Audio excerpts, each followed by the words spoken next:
Hey there. I'd like to begin this episode by thanking Matthias Krupa, Industrial Robot, JD, Tim Schumacher, and Patrick Dickinson.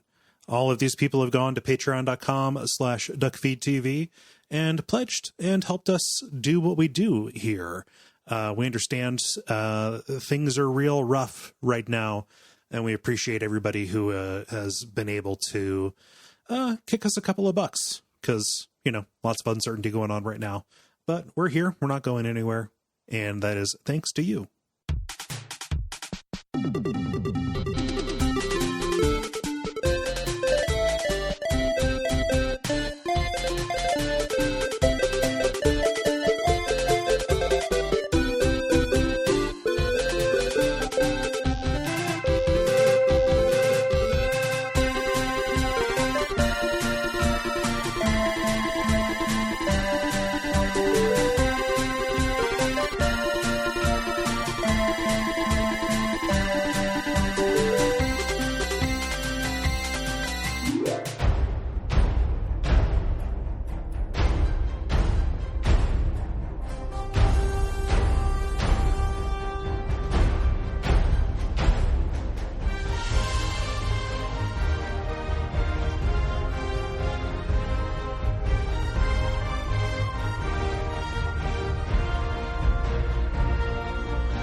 My name is Gary Butterfield. My name is Cole Ross. And you're listening to Watch Out for Fireballs. It is a Games Club podcast. And this week we are talking about The Legend of Grimrock II, which is a first-person role-playing game developed and published by Almost Human for the PC in 2014, which I used to think was the worst year. 2014? Yeah. 2014 is bad. But then, here comes 2015. Oh, boy. 2016? Hold my beer. 2017? Not great. 2018? Yeah. And of course, 2019. Who could forget? Now 2020. I just needed to light that match so we could get the stink out of the air. Shit sucks, but this game is amazing. Yeah, 2014 wasn't good, but video games are still good. Mm-hmm. I think this is one of the best games we've done for the show. It's up there. It's in the pantheon for sure. Putting it in the pantheon, putting it in like the top 15, top 20 pantheon or so. Yeah. This is a wonderful, wonderful, wonderful video game. And the fact that I finally took the plunge on this, we have to thank Rowan, our patron, who executive produced this. Yeah. And thank you, Rowan. Thank you very much, Rowan. Rowan gave us a little bit of latitude on whether to do Grimrock 2 or Grimrock 1. A lot of attitude. No, he was actually very pleasant and understanding. Yeah. You're the one who dealt with them, I guess. But we decided to go with Grimrock 2 because it didn't seem like we were going to do both of them. And Grimrock 2 is bigger in scope and more varied. They obviously learned a lot of lessons from Grimrock 1. So if we were going to go in and do just one, we wanted it to be the spicy one. Well, it's better. Yes. And it's better, and this is a very mechanics forward game. Yes. So it's not like we're missing out too much on the narrative. No, there's almost no connection between the stories. Yeah. Yeah. And the stories themselves are also very, very kind of backgrounded. Yeah. In these games. I had played Grimrock 1. I think that we did a Check It Out Comrade on it, and I loved it, but I've never quite beat it. And I always knew, Grimrock 2's out there just waiting for me. It's like a fun Joyland mine in the future for whenever I feel like playing it. And I'm really, I like Grimrock 1 a lot. This is a lot better. Yeah. This reminds me of the golf. It reminds me a lot of like a Baldur's Gate 1 to Baldur's Gate 2. That's a pretty good comparison based on what you've said. Glow up. Yeah. Even without the narrative constraints. Like, it's probably still worth playing Grimrock 1 because you want some more Grimrock. The same way it's worth playing Divinity Original Sin 1 because you want more, more DOS. But this is, I'm really glad this is the one we're doing for the show. And I had absolute joy, basically front to back, for this whole thing. This is so extremely my shit, to a degree that, I don't know, is eerily my shit. Yeah. Yeah. Like for me, you know, I really loved Ultima Underworld when we did it, and this gave me a lot of similar feel and energy to that. A lot of Kingsfield feel to A this, lot too. of Kingsfield to this as well. There's a lot of Mist to this, actually, Yes. which I am like I way like down it. for. Yeah. I like I think that the hit to miss ratio, and this, I'm sure this is a bullet point later, but I'm just with the miss comparison. That's just fine. The hit to miss ratio and the amount of rigor for these puzzles is about perfect for me. Yeah, there are only a couple that feel like they are out of sequence, and those are easy ones that are put way too late in the game, not hard ones that are put too early. And a couple that require reflexes, Yes. which I'm not super crazy about. But generally, I think, because I like puzzle games. Mm-hmm. I don't go in for the like, we're going to puzzle fuck your brain until it's a gray lump, on the ground kind of puzzle games. Mm-hmm. And I don't think Myst is that. Like, I like Myst. Mm-hmm. I like the puzzles in this. I don't think it's I'm not saying a better game than Myst, but I like the puzzles in this. These puzzles are exactly my speed. Yeah. It hit my exact, like, all of these leaps of intuition are incredibly satisfying. Mm-hmm. They all feel manageable and good. Yeah. And nothing feels like, oh, fuck, man. Yeah. I don't have that, like, late Baba is you, like, fuck, man. Yeah. Or the feeling, oh, this is just going to be a chore. Yes. Like, a lot of the ones that I felt when you look at them and you're like, oh, this will be a chore to do. Mm-hmm. I know what to do, but it's going to be a chore to actually do it, aka the Soul Reaver. Block pushing, terrible. They did the thing they do with the block pushing puzzles in this is so fucking genius. And I don't know, like we'll get into it, but the puzzle hit ratio is just incredible. Mm-hmm. It's what I'm here for. Like I would play this even without the combat, and the combat is actually really good. Yeah, the combat's really fun too, and adds a sense of danger and increases the feeling of atmosphere quite a bit. Like this is a really holistically strong game. So and this is it's on the indie spectrum, so some people probably don't know about it. So first thing, this generalities will serve as a sales pitch. Mm-hmm. You can decide if this is for you. Second thing, I don't think we're going to talk about some specific puzzles and secrets and stuff. So I think that it is best to play this without having listened to the whole episode. Yeah. So decide if you want to play this. It's also something where we're going to describe this combat, which I think is extremely good and fun. Mm-hmm. And some people are going to sit down with it and be like, this is the dumbest shit that I've ever done. Like this is a big cilantro game, I think, in terms of the combat specifically. Yeah. Because I can just imagine, not in terms of puzzles or atmosphere or whatever, but I can just imagine someone being like, yeah, I can't have my 4 dudes marching lockstep and doing this robotic dance around people and find fun in that. If you can find, I found tons of fun in it though. Mm-hmm.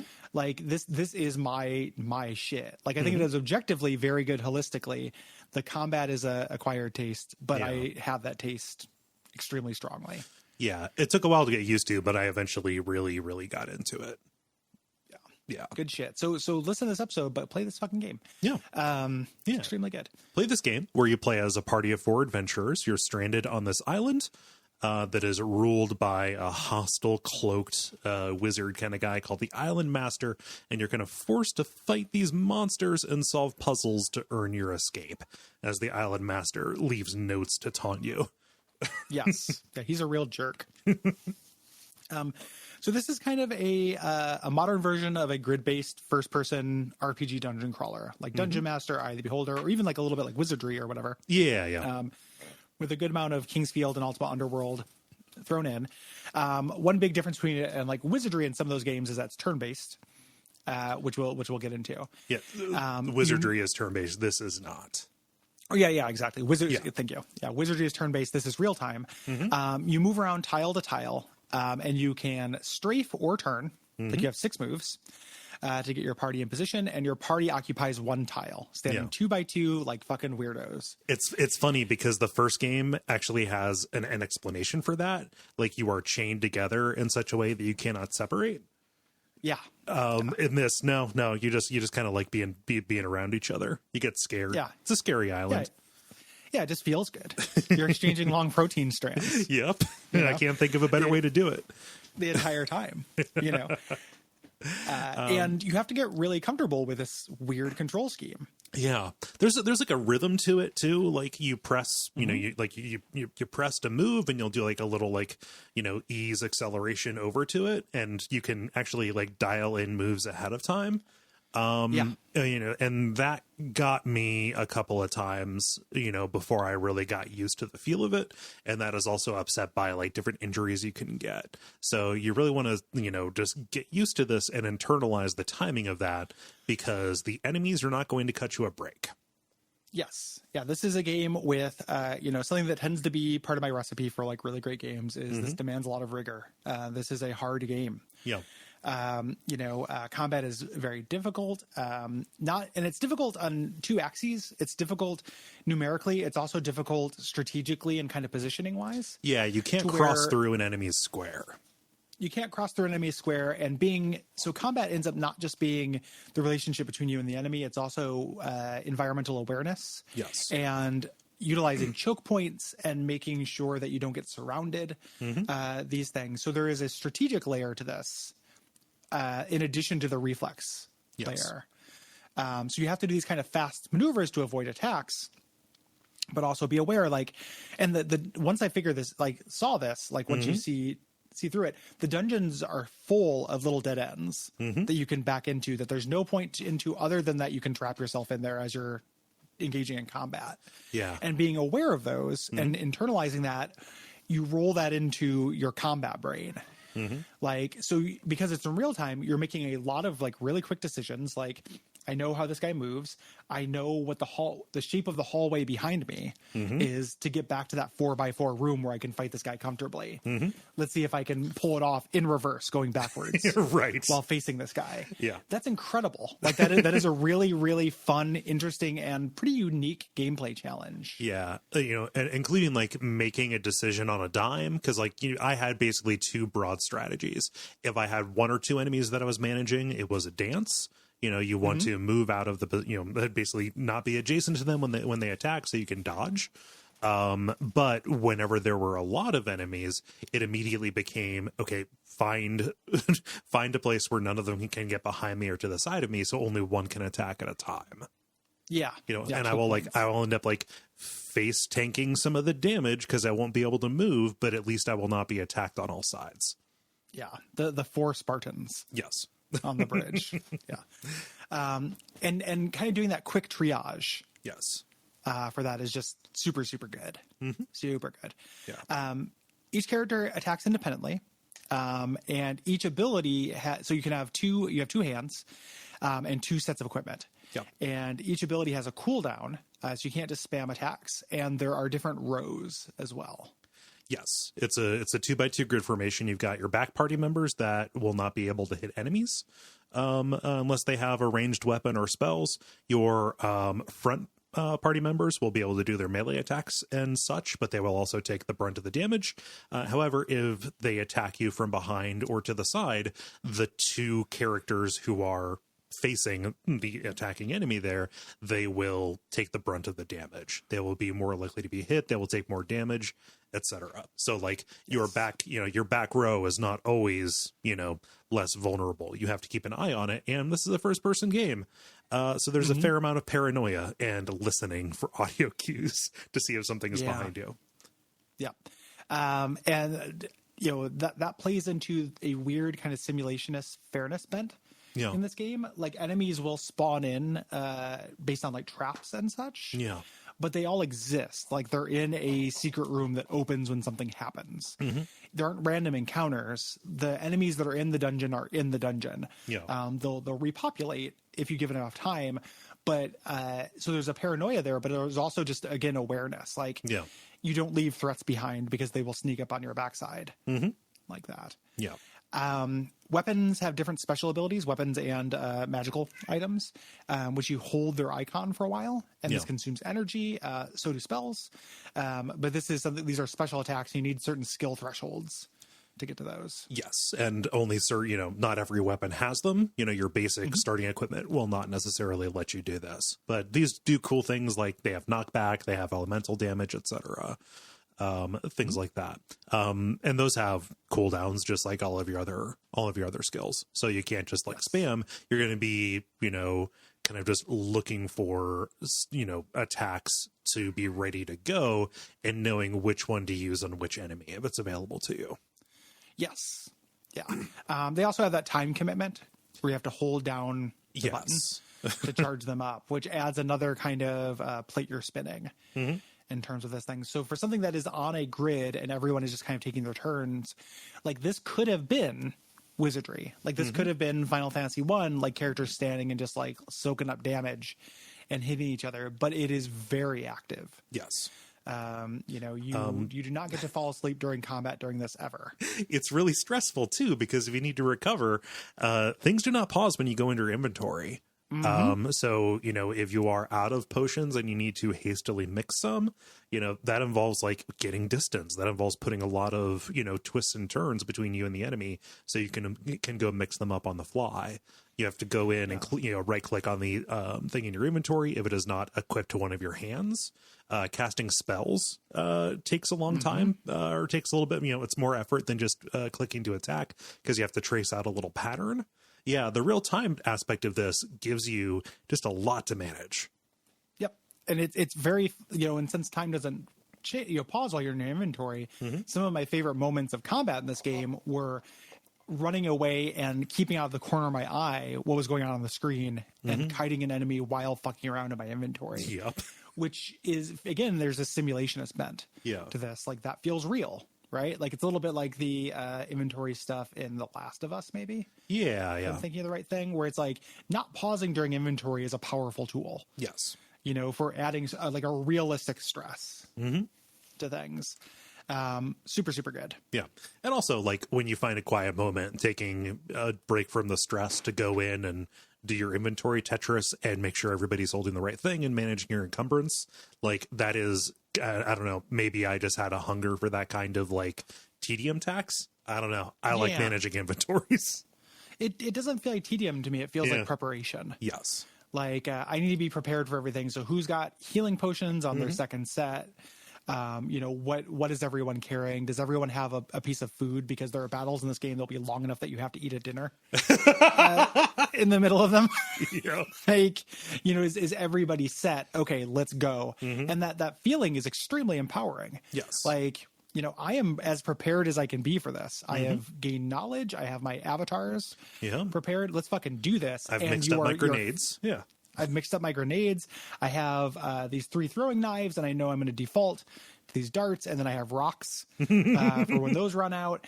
I am going into the unknown, which this game has an incredible sense of atmosphere, which we'll talk about. Yeah. And, you need something to meet it. Like empowering the player to meet that atmosphere and meet that foreboding kind of feeling is just really, really a feat. Yes. It is a tremendous feat.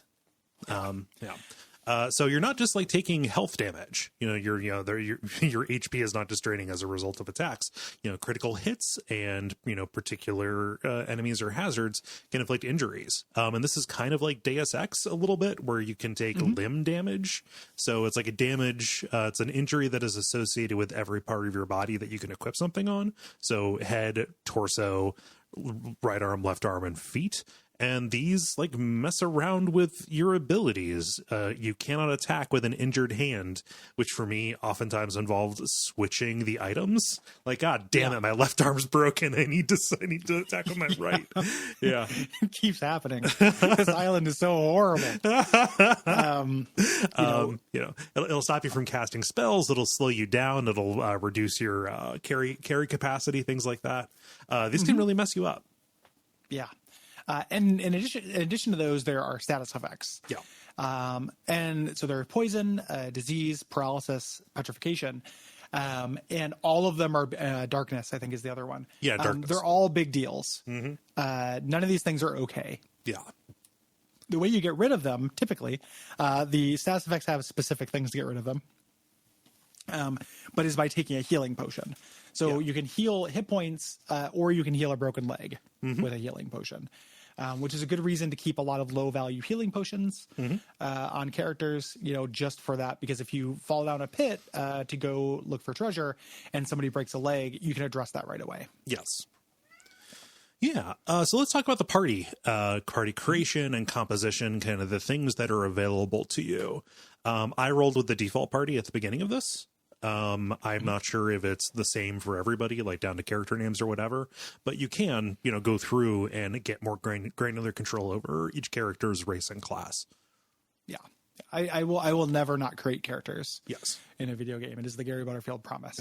So I made my characters, but the downside of that was I did have like a 3 or 4 hour false start. Oh, yeah. And that's ended up starting over with something I thought was more advantageous once I had some additional understanding. Yeah. So we'll talk about the different races here, and then the different classes, because they're all pretty different. This is a game where you can do pretty ridiculous challenge runs and stuff.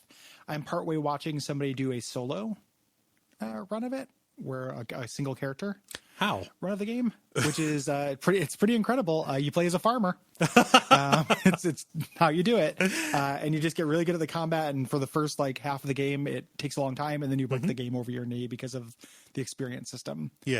For farmers. So you have your basic humans who are flexible. They gain experience a little bit faster. I think they start with additional skill points. Yeah. Real kind of D&D kind of thing. You get your extra feet or what have you. The Minotaurs are kind of like the half-orc. Again, if we're doing the D&D comparison, they have higher strength and vitality, but they get hungry faster. So my Minotaur barbarian ended up also being my pantry. Yeah. They also have a penalty to accuracy. Okay. I rolled with 3 Minotaurs in my party. Beef boys. So it was big boy. It was beef boy squad. It was a real beef house. You didn't tell me this was going to be a beef house. It's a real beef house thing. But also all these races have unique feats as well, which we'll talk about, or quirks or what have you. There are lizard men, who are your dex characters. They have some natural armor as well.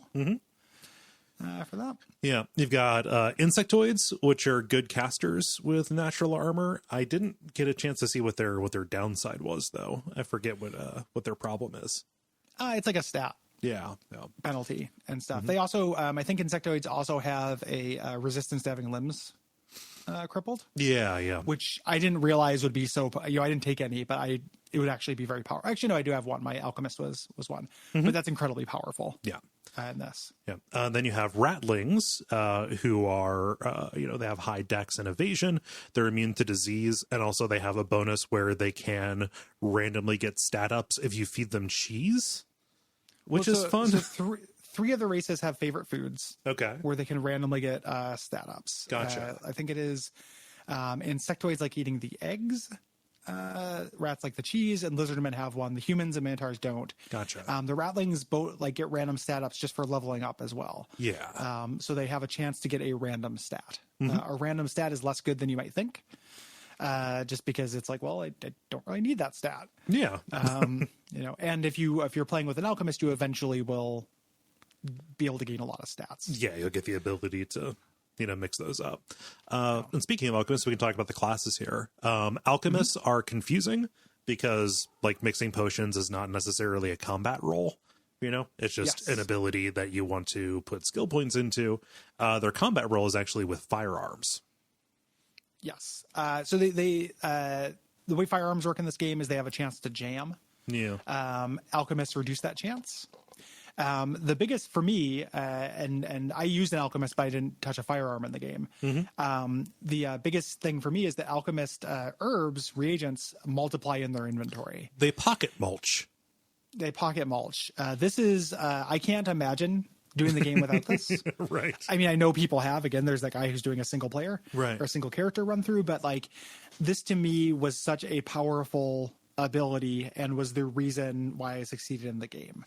Yeah. Was a healthy supply of potions that came from my alchemist, who is also my caster in my game. Yeah. It's absolutely necessary. Yeah, absolutely. The trade-off with firearms versus missile weapons is you can't retrieve the ammo. Right. So you get more ammo, but it's gone forever. And eventually you do get the ability to carry around a literal cannon, which is fun. You pick it up off a giant rat. Yeah. Yeah. You have barbarians, which have high health and strength, also kind of counterintuitively. I think they're some of the best with ranged weapons, like missile weapons. Yes. Yeah. In the first game, that's our big pro tip, is using a barbarian in the back row with missile weapons, like maxing out throwing things. Barbarians gain a point of strength every level, which will definitely add up. Yeah.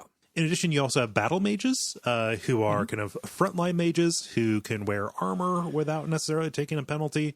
I didn't use these things primarily because you warned me off of them. Yeah, mine kept dying. Yeah. Frontline mage did not end up working for my party comp. I'm sure it can work, but it did not work for me. Fighter is a melee character, a little bit more defense oriented than barbarians. And knights are very similar. Yeah. It is like a fighter, but with even more armor and evasion, like really just there for tanking damage. Yeah. It's more like the difference between those is like a stat. It's like a stat difference, I think. Yeah. Yeah. Yep. Rogues give you ranged criticals, which is really important. They're kind of meant to be in the back row. So they're a bit of a counterpart to barbarians there. And they have a dual wield build as well. Oh, yes. Rogues get a reduced penalty for dual wielding. If you don't have that, it kind of sucks. Oh, yeah. And then wizards, which are pure casters meant for the back lines. I had one of these, and he was my MVP. Meteor Swarm for life.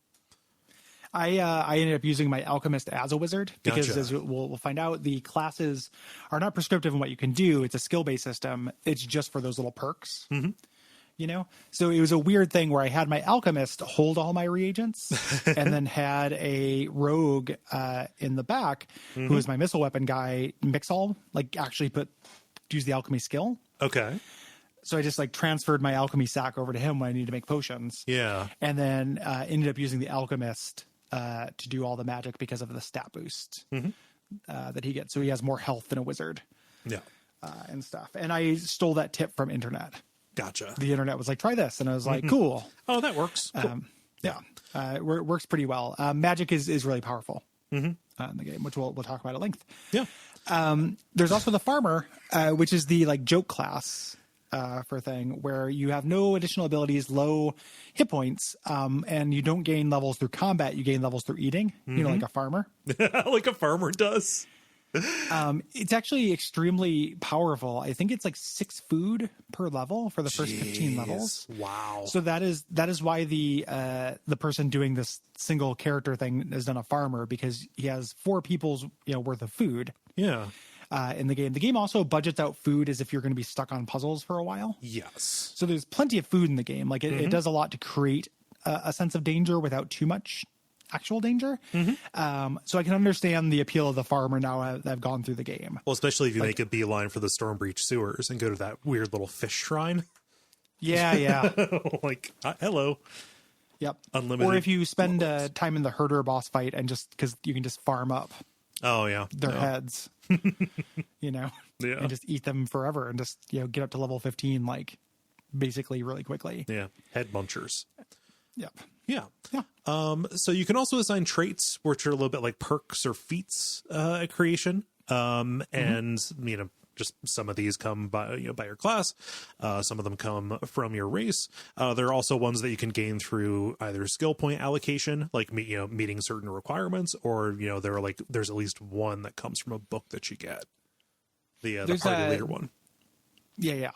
I think that's actually the only one. Yeah. The party leader one, which is really interesting. I was expecting more of those once I found that. Books are extremely powerful in this game. Yes. Check them out. Just like in real life. Just like in real life. You have these little perks. You gain those skills. At level ups, you get a bonus to skill. You get a skill point with that. And depending on your race and or class, you'll get bonus to stats. Yes. And again, these are not specialized. So if it makes sense to do a barbarian as your backline range character, there's no reason not to do that. Yes. If you're using a ranged weapon that uses strength as its thing, character will be very powerful. You don't have to make a ranger, a rogue if you don't want to. Also, everyone can pick locks. Yes. Which is something I wish I knew going into the game. I didn't really. My LVP ended up being my ranged character, who was useful because he was my alchemist, but was consistently doing the least damage of all my characters. And if I had it to do over again, I would have made that a wizard and I had 2 wizards and 2 barbarians, and I would have been pretty good, I think. Yeah, that probably would have sufficed. Yeah, that is not necessarily intuitive that everybody can pick locks. It's not like a skill or a trait that you get. It's an item. Yeah. So the magic skills are different than the others, specifically because there are 4 schools of magic. Actually, it's like weirdly, the game is fixated on the 4 elements and their locations to each. Yeah. Well, the 5 was a spoiler, Gary. 5. The game is element is love. The game is fixated on these elements, and you have to invest points in them separately. I would actually recommend, and I saw this on the before I play, so don't feel bad about it, spoiling yourself on the spell list. Specifically because there are certain spells that you're absolutely going to need to use, and it's not necessarily intuitive that, like, to cast Fireball, you need 3 points in fire and 1 in air. Yeah, there's this basic, there's kind of a similar system a little bit to Tyranny, where like the air part is the shape of the spell. Yeah. You know, and the fire part is the element of the spell. Yeah. So it's not strictly true, but the reason why you need air for anything is to throw a bolt of something forward. Yeah. Yeah, for it to be a projectile and not just something that, bursts in front of you. Yes. Yeah. Yeah. So you have this little grid of runes in your lower left. When you certain wizards and mages can do this without an item. Every other character who has a skill needs like a focus. Yeah. Like either a wand or an orb or a staff. All 3 are powerful words. And then you draw a little shape for the spell in a system that was in Grimrock 1 and is definitely influenced by Arx Vitalis. Yeah. If I had to guess. And then you cast the spell. You can do this in advance and draw the little shape and be ready to cast the spell, but you have to draw it every time you cast the spell. Yes. And they're not complicated. We're not talking about like Dawn of Sorrow runes here, but it does add, again, that little bit of extra cognitive action. Yes. To the game. It takes effort, and if you're doing this while you're trying to avoid attacks or get in position, because a lot of the spells only affect the area right in front of you. It's a lot to do, especially if you are, it is not just a spell where you're clicking one rune and then, letting her rip. Yeah. It thematically adds a lot too, where like the more complicated the spell, the more complicated the shape is. Yeah. I like stuff like that. Yeah. And something about the spells, you don't actually have to learn the spell before you cast it. Like, you can just sit around and like trace runes and see if something comes out of it. If you have the ability points, if you have the skill points invested to cast the spell, it'll just go. It'll say, hey, you learned X, Y, and Z. You do find spell scrolls in the world, but they're just instructions. They show you, hey, use this rune to cast this particular spell. And they don't work like scrolls and like D&D, where they are single-use items to either learn the spell or to cast an instance of it. It's literally just like a manual. Yeah. Yep. And so you can use a guide for that as well. So not only to get the guide to get the requirements, but also to get the shape of the spell. It also means you don't have to hold on to these, which we'll talk about that when we start talking about the economy. Yes. In the game. But the spell system is neat. There's also, in addition to those elemental spells, there are basic spells, which are non-elemental that end up being very powerful. Yeah. Another kind of pro tip to the game is get acquainted and familiar and use the light spell rather than having a chump torchbearer. Yep. It is much better. Yeah. You don't want to waste somebody's hand. That hand could hold a potion, or it could hold a weapon. The hand could hold your hand. The hand could exchange long protein strands. Like you don't need to. I would love if you could drag the hand icons over to people so they hold hands, and they get a little bonus, like in Fire Emblem. Yeah. So the way this is on-site procurement in terms of equipment. Yeah. It's just scattered throughout the world. You start out with nothing, and you don't get equipment from enemies generally. Right. You get it from solving puzzles and finding secrets.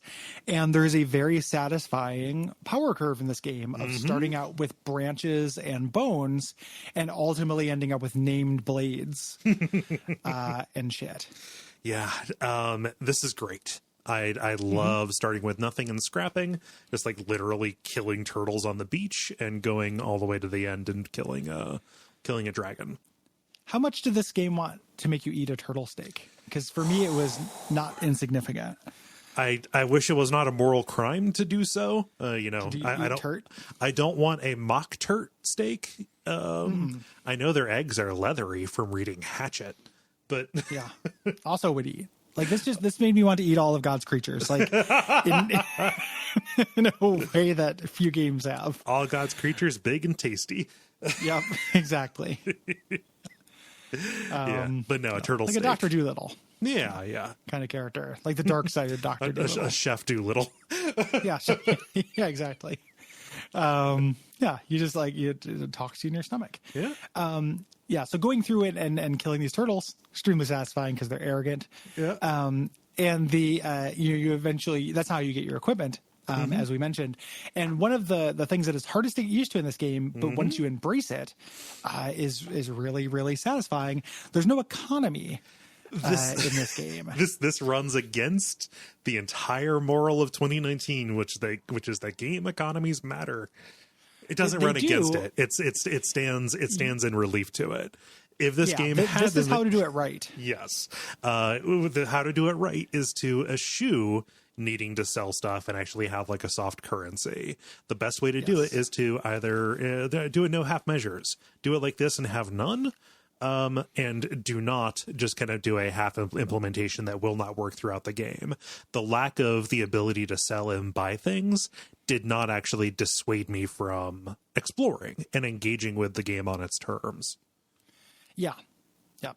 And this runs up against encumbrance stuff, where one of the big lessons of Grimrock is learning, like, I had a short sword, I now have a long sword. I don't need this anymore. Like, this can weigh down a button in a dungeon. This can just go on the floor. Yes. Like, there's no situation in which I'm going to come back and need this shittier weapon. I was a litter bug, man. Oh, totally. Like you like leave only garbage, take only everything. Yeah. Like it's like, it takes a long time to be like, this was really good when I got it. I can't stand to get rid of it. But I found the experience of coming around on that really kind of like immensely satisfying. Yeah. Like part of that inventory curve of just paring down your inventory to what you need. But it plays into the way you play the game as well, because thinking about the impermanence of things, like the usefulness of this named blade that is worse than my current named blade. Yeah. It pushing down a button so I can get further into this dungeon is the absolute maximum value it can have. Yes. And you can start extending that to consumables, because this game is not something you can go through with your like JRPG consumable hoarding. No. Mindset. Like, you do not hoard in this game. You have to use what's available to you, which puts you in that survivalist mindset that matches the theme like incredibly well. Like the idea that like, hey, this sword is just good for propping up a door, made me feel like this war of mine or something. Like, this is privation in a real way. Like this potion, this incredibly rare crystal that heals my entire party and brings everyone back to life. 2 of my guys are dead in this boss fight. It's now or fucking never. Yeah. Like I could spend the whole game like resetting until I get this perfect, or I can just use this thing the game's going to give me a handful of, and this is exactly what they're for. It turns you into an opportunist, in a very good way, right? The way you would be if you were on the island. Yeah. It's really good. It's just remarkable how they still maintain a reward structure just by giving you things that are interesting to do on their own terms, but almost always putting something really cool beyond those obstacles. And additionally, like the power curve we talked about, going from turtles to dragons or whatever, you're pretty much always evenly matched or outmatched, right? This is not a game that necessarily like gets a lot easier as it goes. Like, when you backtrack through old areas, sometimes they even just spawn harsher enemies and they're behind you. Not always. Like you can do the, I'm level 60 in Dark Souls. I'm I'm making a little errand trip through the undead burg and stomping stuff. You can do that, but like this is a game that stays very challenging throughout. Yeah. really, really nice curve. Yeah. You know, and it has that stare effect that we talk about. Like when you get a brand new powerful named blade, you do feel very powerful for a little bit, or you get a new spell. And then that only lasts for a little bit of time, and then you're behind the curve again, and it's up to you to climb back up it. Yes. The reward structure, you know, you talk about like kind of how you get empowered in this. I think that is a really good, I feel like I earned all of my cool shit in this game by putting them behind puzzles and complicated exploration challenges. Yeah. Like I never felt like I was just given a thing. Yeah. You know, and it's because the puzzles are good. Like in general, you know, as you mentioned, there are a few too easy ones later in the game. There's some that are reflex based that I'm not crazy about. Yeah. There are a couple of them that are like, you know, I don't really know how I was supposed to make that intuitive leap. Generally, though, the arc went stuck on a puzzle. That puzzle is confined to one room. I'm not doing combat at the same time. Good. I make the intuitive leap. I try it. I do the puzzle. I am rewarded with a really cool item, usually, progress in the game. And that item gives me avatar strength that feeds the second half of the game, like feeds the combat part of the game. Yeah. So like getting this cool bow after doing this puzzle just like hits all your reward like gamer treat centers. It's intrinsic and extrinsic value. Yes. To the puzzles. Yeah. The puzzles are just incredibly well paced and meted out. Many of them, you know, require you to learn a different way to look at the world, a different way to understand, you know, how like item throwing and dropping works, a different way to understand that, like how like elevation changes things. You know, what is a one-way move and what is, you know, like what is a two-way move that I can make, you know, and it's remarkable. It's ingenious how they get this varied array of different kinds of puzzles, you know, mechanical puzzles like you would see in a Myst. You have logic puzzles. You have like straight up riddles that are present here. I love like, the riddles. They're so good. Riddles are good. Yeah. Even just the ones that are like, hey, here's a vague description of an area. Go and dig and you might find a treasure chest. Like very good. And like the thing about Grimrock 2 is like there's like the palette that they have to work with mechanically for the different tiles it's pretty simple, you know, like, and they used every single combination of them exhaustively, mixing these ingredients up with like switches and buttons, pressure plates, elevation changes. And like, you know, even just like looking at where teleporters, yeah, all this kind of stuff, keys, you know, like, and it feels like they did every single combination to make these incredibly varied and always teaching you something that you're going to need to know for one down the line. Yeah. There's a lot of setting up examples, you know, taking principles from an earlier puzzle and using it in a later puzzle. I really want to make a special honorable mention to how this game does like Sokoban block puzzle stuff. The reason why those suck generally, or one reason they suck, like they suck for many reasons. One reason they suck though is that moving blocks is really slow, you know, and that this is it's just friction, right? Like I'm solving the puzzle, and we talk about in puzzles how one of the worst places to exist in a puzzle is the I know what to do and now I just have to make it happen. Yes. You know, thing, which is sometimes that can be a puzzle in and of itself, but sometimes it's just, you know, again, Soul Reaver, right, being the shitty example of this, like it just takes forever to move my avatar around like, and stuff. Like, well, why have they decided to use, you know, the language that's available to them, you know, the input that you have to put in, the animation and the sound and the timing of things to convince you that your avatar is exerting themselves to move this thing. Like, I don't want to see my dipshit dude like struggling to push this thing. I would rather just dial it in and see it move. and the reason why they do that in games generally is because it's more realistic. Yes. Here, they do a really clever thing where anytime you're moving a block, they're gigantic blocks. Your four guys holding hands were never going to be able to push this, but they make them levitate. Yeah. So you can just kind of tap them and they just go and go immediately over. So that is genius because one, it happens quickly. Two, it defines the Sokoban. Yeah, they can only move on the spaces that are activated. And later they start making those spaces where they cannot levitate, like dead spots, part of the puzzle. Yeah. It is. It's a weirdly like within Legend of Grimrock 2 is my favorite Sokoban like. Mm-hmm. And there's only, there's maybe 10 block moving puzzles in the whole game. There aren't many. But just those, there aren't very many. Like just those ease of use things are just huge, and just it just being really, really clever that like, oh, okay, like this 3x3 grid is how I'm moving this stuff. Mm-hmm.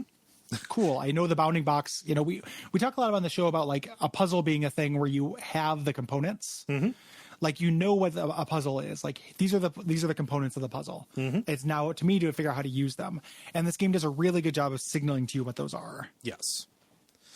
Yeah, I don't know. Playing this so shortly after Legend of Zelda just really made me like retroactively angry about block pushing puzzles, where it feels like the designers are saying, "Isn't it cool how your character is moving this big stone thing? Isn't that impressive?" And it's like, no. Like the cool thing about this is that I figured it out. Let me do it. Yeah, the player is the cool thing, not Link. Right. Like this makes the puzzles in Ocarina of Time look like a fucking peanut. A peanut girl. A motherfucking peanut. But like it does not. Ocarina of Time does not bode well in comparison to this game. Yeah, doing them right after each other was not great. And I think that a lot of what makes this so good, especially even in comparison, is that everything is defined by these ingredients that work in a very particular kind of way. Whereas a lot of things in Zelda, it's very like bespoke for the situation. Or things are not connected to each other. I light the torches and the door opens. With this, there's very little of that, just like purely symbolic input that gets you an output. Huge simulation is spent. Yes. Yeah. In this, and that's a really, really powerful thing in puzzles. Like having physics behave consistently. Yeah. It makes them make sense. Mm-hmm. Yeah, when I figured out that you could drop a stone through a portcullis. Yeah, like so good. Or the times you have to do it onto a pit. Mm-hmm.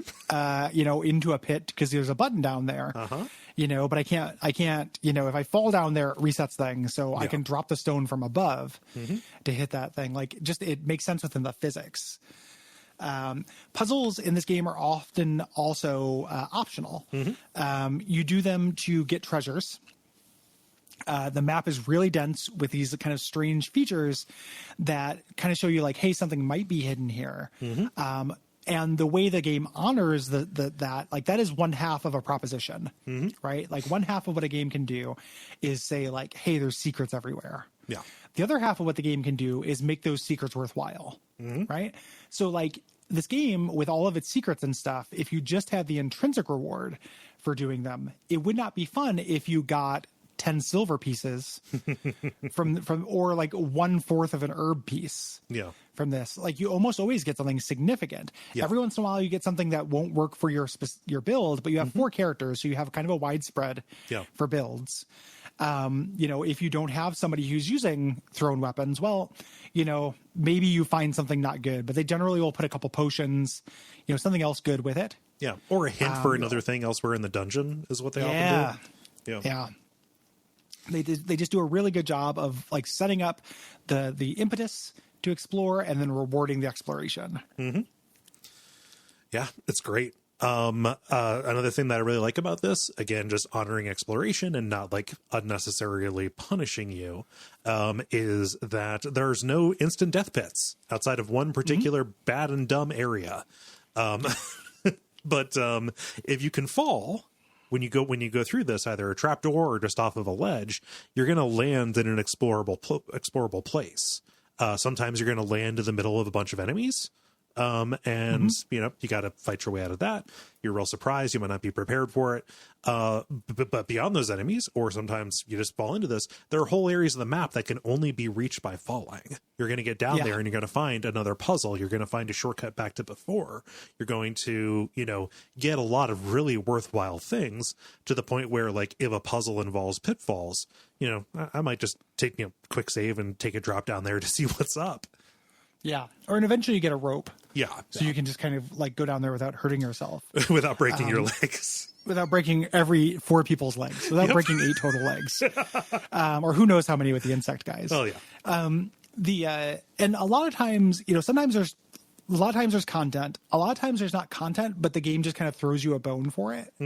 Like you fall down here, there's 2 enemies, but there's also a stash of stuff in the corner. Yes. You know, so it's like at the very least, like you're getting back what you lost in terms of healing your broken legs. It's always worth trying. Yeah. I think the very first pit has nothing in it, and I think it might be the only one that doesn't have some value in it. Yeah. And that one just has a teleporter to send you back up to kind of signal like, hey, it'll be all right. Yeah. You know, if you fall down. It's really good. It's really it's satisfying. It makes the world feel big. You know, and that it reminds me specifically of Kingsfield. Like Kingsfield has a couple secrets in pits like that. Yeah. Something that's great about this game is that it is non-linear in comparison to even Grimrock 1 or even some of its inspirations. You know, you are not going down these levels in a dungeon. It's a whole island that is pretty much open to you. There are different biomes. There are different buildings and kind of like sub-dungeons that you go to. And what's weird is, like, this is probably one of my favorite implementations of you need to gather the stars in order to put the MacGuffin together to get through. Like your major reward when you go and, you know, beat bosses or solve these kind of level spanning puzzles is this power gem. Yes. Yeah. And typically you get these in sets of 4. And 4 of them, you need 16. So 4 times 4 to get the normal ending, which means that large portions of this just for the normal ending are optional. You don't have to get them all. So if you run into one and it's like, well, this is too hard for me to get this puzzle. Like I can't beat this boss. I can't make headway in this dungeon. You don't have to. Yeah. I did all the stuff because I didn't know that going into it. Yeah. I thought I had to get everything. Same. Little pro tip, if you're listening to this, you're planning to play the game, you get the last power gem from the last boss. Yes. Because I was going into it with 19 power gems. I was losing my mind. I was like, just like, well, fuck. I have to go back through every dungeon I've done in the entire game. Oh, God. Look and see what I missed. I fucking hate there's one left. Yeah. Impossible to use a walkthrough for because you don't know which ones you already picked up. So you can kind of pick around, pop around. Like if you feel like you're pushing up against a meat wall, you probably are.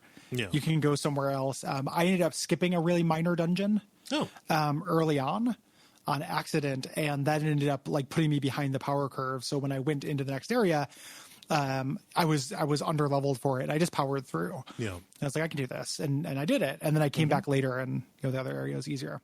Yeah. You can jump the curve. Yeah. Because of the non-linearity, you're going to be doing backtracking. There's kind of a rudimentary fast travel system that's there. There's this area called the hub that gives you like 4 warps to some of the more distant parts of the game. Backtracking is fine though. They do add a lot of interest by bringing new enemies back into old areas. And also, like, you may have missed a puzzle. You may, cross a place where you got a hint about what to do. It's generally there, and it's not really a bummer. Like backtracking has the potential to be. You move faster than you might think. Yes. For a game like this, like your step is pretty quick, and if there aren't enemies you're engaging with, you can really book it across this map. Yeah. So because this is kind of inspired by older RPGs that are tile based, and just because of the nature of the game, mapping is a really big deal in the game. Yes. You can turn off auto mapping, but the auto map, it's so if you're one of those, I love the auto map in this. The auto map is really good. Yeah. It's really powerful. It's really, really useful. And it allows you to annotate it. Yeah. With, not through like limited, like, oh, you do have some symbols you can put down, but you can also just put down text notes wherever you want. And this can be like, oh, I dropped this thing here. I'm not sure if I'll still need it. Or this sewer exits to here. Yeah. Things like that. And making use of this will give you that feeling of the mastery and control of a world in a really, really concentrated sense. It's one of the most satisfying feelings I can have in a game. Yeah. Actually, it's very, man, I spent a lot of time in the map here, and I think it's a very satisfying division of labor actually here too, because, with auto map, it will trace out the geometry of what you're going through, and you can kind of see what's above and below, and it marks like ladders and stuff like that. Points of interest are all up to you. So like if you see something, if you find a sign that feels like it's going to, that feels like it has useful stuff on it, you can just leave a text note that says, hey, here's what that sign said. You know, like if you spot like a, you know, one of your healing crystals or a power gem, like across the way, you can put a little, you know, question mark there, like power gem question mark. And so, you know, so you can remember which direction to go. Yeah. It's It's a thing that, to me, this is the perfect way to do that, because other games have had self-mapping before. This made me like, because when I first started playing this, I was like, man, I wish this had a console port or a port like the first one did. Yeah. But I ended up being very glad I played this on PC because of this feature. Yeah. Like being able to quickly type a note using a keyboard, not having to go into like the shitty Switch keyboard to write these notes. Like it ended up actually being huge and made me use this feature a lot more. So I had this, again, making me kind of role play, you know, whether I wanted to or not, the experience of being on this island. You know, of just like, oh yeah, like I'm going to be scratching, you know, using a piece of shale to scratch into a seashell what's here. You know, and it's just like I can come back for it. I didn't engage with this for the first like couple hours of the game, and I wish that I had. You know, I just didn't think to do it. But it is a good thing to get in the practice of basically right away. No, I sat down and immediately put on my cartographer's hat and pulled out like a jeweler's loop. Like, yes, I shall map the world.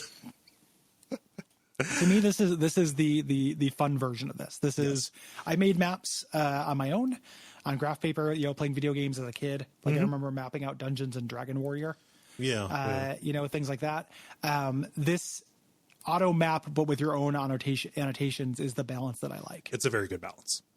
Yeah. Personally. If I was playing this just for fun and I was making my own, you know, and I was not taking notes as I played, I might mess around with that, but it is definitely a very satisfying system as it is. Also related to exploration, you have to manage your light sources and your party's hunger, which means you have to feed those beef boys. Those minotaurs get very, very hungry. And so like you're going to want to push into new territory because that's where you're going to find food. And that's also where you're going to find torches. If you do not have, you know, a wizard, you can cast your light spell. Yeah. I ended up using the orb that had light as its special ability for a long time. Ooh, yeah. It was in my offhand for basically the whole game. Yeah.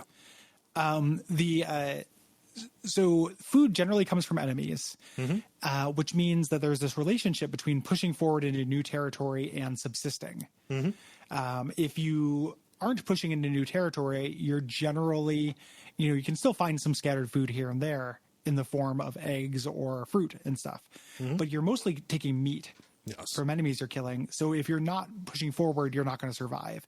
It kind of puts like a soft timer on the game, which makes sense because your characters will heal and restore energy as long as they're not hungry. So you can kind of heal and you can rest, and the cost for resting is food.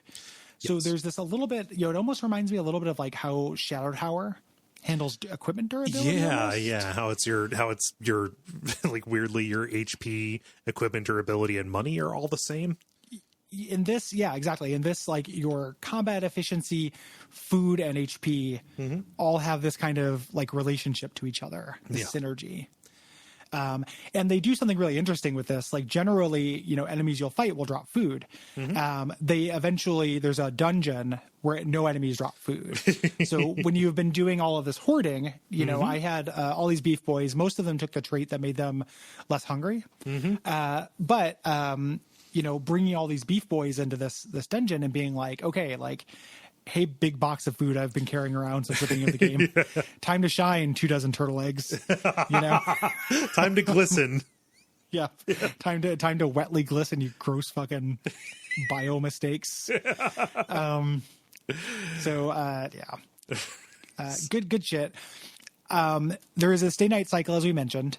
So if you're outdoors, it can get dark, like real dark. Here, and exploring in the dark is difficult. Inside dungeons, typically there will be sconces for torches every once in a while, but not enough to where you can not have light. I always felt like a bad house guest when I walked by a torch here and it's like, this is mine now. I take the whole island is yours, dude. I know, just mine. Just make it yours. You know, it's the whole point is it's a test that Island Master wants you to have that. Yeah, he put it there for you. He's the leader. So by default, as you're exploring, you can save anywhere. So if you want to save before a particularly rough looking place, that is encouraged. There's quick save and stuff like that. That can be turned off with particular options, leaving you only with the checkpoints that exist here. These healing crystals that have such huge bonfire energy that it's kind of impossible to ignore. So they're interesting in terms, because that was my initial thought, was they're bonfires, but the differences are huge. Yes. They're bonfires in that they become your home base for exploring an area. Yes. But they don't reset enemies, and importantly, when you die, you don't respawn at them other than the fact that you saved. Yes. So since you can save anywhere, you don't respawn if you die. Yeah. But they have bonfire energy in that they're your hub in terms of getting healing, and for me, largely like broken limbs. Yeah. Early on, like not wanting to spend potions and just wanting to heal everyone's torsos up. Yeah. Yeah. So, like when I say they have huge bonfire energy, I think like in terms of like exploration, coming upon one of these always felt like a huge relief. Yeah. They feel like anchors in the world. Yeah. Yes. They have a cooldown. Yeah. So you can't just spam them. You can't lure all the enemies there and then just heal through boss fights. Like right. they have a cooldown. Yeah. The optional modes, the options for making this more difficult are pretty intense. As we mentioned, you can make it so you can't save anywhere. There's one that lets you only use every crystal once. That sounds insane to me. That's a lot. Yeah. Don't no need to feel like you have to do that to get the real experience. It is hard enough as it is. I think I can imagine doing a challenge mode in this game because it is the kind of thing where you can break it with skill. Yeah. There's very little attrition in the game. But for a first playthrough or an only playthrough or a casual playthrough, just set things to, normal mode, but turn off all the easy options. Yeah. It's challenging and engaging enough as it is. Yeah. This is a beautiful game, Gary. Yeah. Surprisingly, for like how simple it is, it looks great. Yeah, just aesthetically beautiful, technically beautiful, and it's not just like a photorealism thing. Like the monster designs are really good. Like I love all of the dipshits you end up whacking with sticks. Yeah, good dipshits. Good dipshits. Yeah, the animations are super charming. The rattling captain. That looks great. Yep. Those little pirate rats. I love it. Yeah, really, really cute. The music is good as well. Generally takes a back seat. Like it's just like atmospheric sounds. Music kicks up when things are important. Yeah. Which is a nice choice. This all ties into just absolutely incredible atmosphere. Yes. The lighting effects and everything. So you're down in a dungeon, your torch is kind of flickering out and you're going around a corner and you can't see quite into the dark, but you see something shimmering in the background, but something moving in the foreground. Yeah. And you hear something shuffling. You hear a growl from a nearby room. Yeah. And that kind of feeling of being into the unknown just works in concert with so much. Like it works with the reward for being in the unknown, the fact that you're driven to eat, the fact that going to the unknown is truly dangerous. Like this game is not easy. All of that stuff gives me, again, huge Kingsfield vibes of just like, this is a hostile place I am alone against. And it is only through dint of my own, intelligence and mastery that this will become doable. Yeah. Incredible feeling and one of the best video game feelings you can get. And if you could put that in a bottle, you could sell it for any amount of money. Yes. It's really good. I know I've said it's really good 15 or 16 times already this episode in this first hour, but I cannot praise this game highly enough. It's extremely good. Yep. Legend of Grimrock II. Fucking baller game. So the original Grimrock began its life as a hobby project, like way back in 2001. Just this developer, it's a development team out of Finland. They just wanted to make a clone of Dungeon Master just to hone their game making abilities. And eventually it kind of went through a few different iterations. You got 3 more people to join the team, and they formed this studio to eventually put out Legend of Grimrock 1, I believe in like 2011 or 2012. They proposed the existence of something called a Grimrock. Yes. And tried to imagine what that might be like. And then from following that thought experiment all the way to the end, they created the video game. Yes. What if a Grimrock?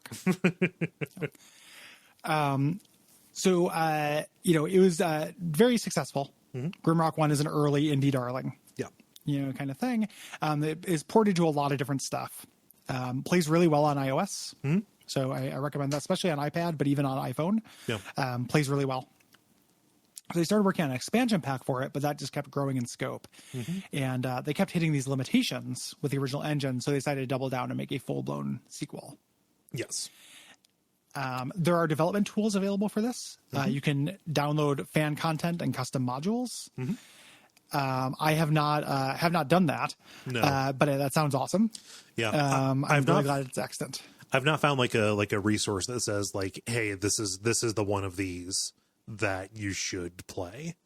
This is, as with anything user created, anything mod related, curation is kind of an issue on this.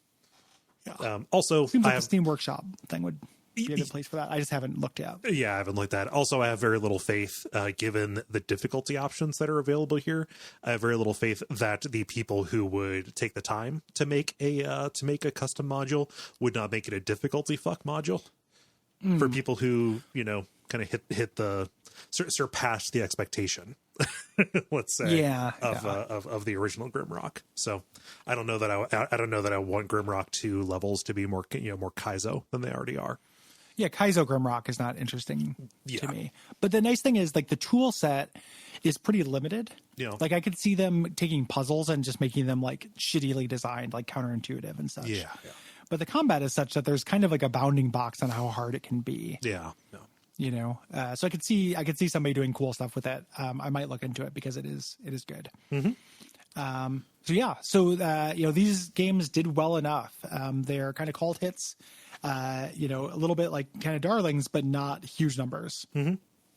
And that's kind of what I was trying to get at in the beginning of this episode, with this being kind of a little bit of a cilantro thing. Like, there are people who will look at a screenshot and this be like, fucking playing that, and I get it.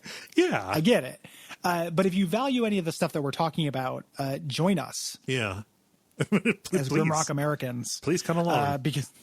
Because it is one of the better things I've done for the show, and like just the time, the couple of weeks in which I was chugging this were just immensely pleasurable in terms of video games. Yeah. It's one of those games that I kept on playing in my head after I was done with the session. Yeah, like remembering, like, now that I know that I'm not waiting for an underwater upgrade, what is under that fucking lake? Yeah, and the answer is stuff. Yeah, and that's awesome. Somebody dropped a cool sword down here. There's cool reagents growing down here. It's fun. There's a whole dungeon you have to do underwater. It's just it's a micro dungeon, but still dungeon. Mm-hmm.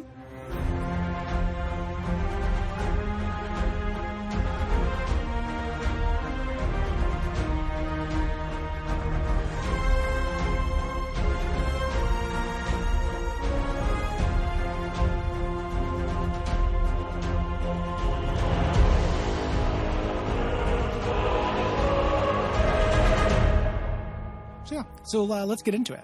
Let's do it. You open up with a cinematic here, just to set up for how you got on the island. You're on this ship at sea during a storm, and its compass starts glowing, and that leads the ship onto a rock, sending this cage full of prisoners out into the water, afloat on some debris, drifting towards this island. I initially thought it was Grimrock Island. This is the island of Nex. Yes, Grimrock Island is like a tower from the first one. Yeah, it's a mountain fortress. Mountain fortress. In this world, like prisoners, it's all that judge that does the cruel and unusual punishment. Yeah, and I keep thinking like cruel and unusual and fucking expensive. Just like chartering a boat, sending people up there. Like these are just prisoners in this. But that's the flavor of the game, is you play as prisoners. Yeah, and you start off on Shipwreck Beach here.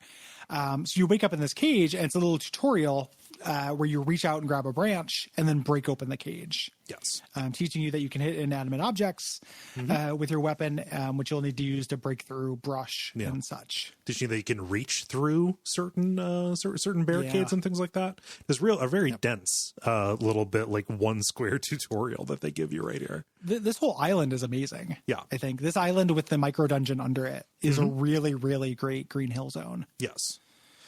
Yeah, but you're fighting off turtles, and like they charge at you really aggressively. Like it feels a lot. it doesn't, it's not like you're fighting a rat or whatever. Yeah. But they drop delicious turtle steak. And you eat their steaks and you eat their eggs. Sometimes they're guarding your eggs, but they don't get those babies. You do. Nope. A lot of these early enemies are in direct conversation with the game design principles of Grimrock 1. Yeah. So the fact that these guys charge, the next enemy that we see, their AI, the boss is AI. Yeah. A lot of these things are specifically because in Grimrock 1, generally enemies just moved one square very slowly and had very simple AI. A lot of the maneuvers that the enemies do in this game are designed to not punish you, but challenge you if you know the kind of rote square dancing way of fighting the enemies. So these turtles, their charge move that they have, and the fact that they'll flee after too hurt are new innovations in enemy AI in this game. And that's good because it's not just a new level of difficulty. This gives you behaviors to exploit as well. Yes. Especially when they're in mix-ups. Absolutely. Enemies will try to get to your back arc. One of the ways to get them to move, if they're not moving, is turn to not look at them for a second. And they'll generally try to get to your back, and you can bait them. Again, it's when you think about 4 guys, or 4 people moving in lockstep to turn to the side to fool a turtle.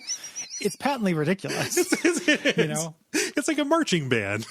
It's really silly. But if you think of it as like you're fainting, versus a guy, then it ends up making sense. I mean, so really what you are doing is playing as a 4-headed monster with 16 arms. You're basically the end of Inside. In this. So. Oh, geez. But I was really happy that they included that kind of behavior here. Again, because you got to learn, you got to outsmart them. Yep. So you're cruising on the beach, looking for stuff, picking up a couple random items and stuff. You find a letter. There's a stone pedestal near this shipwreck. They show up, and this is from Island Master. And Island Master spends the entire game kind of taunting you. Right to the bitter end. Here. Yep. But here he's saying, I don't have high hopes about your survival, but maybe you can prove me wrong. Better equip yourself before the night falls. That led me to believe that it would be a little bit like Minecraft or something. I was thinking that too. Or even like Castlevania 2, what a terrible night to have a curse, that different or more enemies would come out when it was dark. No, not really. I wonder if that was initially something they had planned, but I think it's just harder to move around. Yeah. Like it's a little scarier. Your sight lines are shorter. Yeah. Etc. So the critical path forward, there's a gate, and you get this message like stand in the circle and call out the guardians. This is so obviously a boss arena. You can't go there just yet, though. No. And we had to go solve some puzzles and fight some new enemies. Yeah. You go through this gate that's locked by these floor switches. It says X marks the spot. So you have to make an X of items. Teaching you to drop items on pressure plates in order to leave behind, press them down, and go through the gate. Yep. And anything can weigh down a pressure plate. Yeah. So that scroll that the Island Master gave you, you're not going to need it. Nope. So. Yeah. He wouldn't want you to keep it. He gave it to you for a reason. Exactly. Yeah. You can go through a warp. Your first teleporter is here. And this is, there's a little bit here that teaches you about dropping a rock onto a pressure plate on the other side of a door. I know I've talked about that puzzle 5 times now, but it was real satisfying as a learning moment about how simulation-y this is. Because I mean, your instinct is that a gate is just basically a wall. Yes. Because that's the cadence of video games. But this game doesn't want to do that. Like, there's tons of abstraction in this game, but the ways in which it doesn't abstract are very strong and important. Yeah.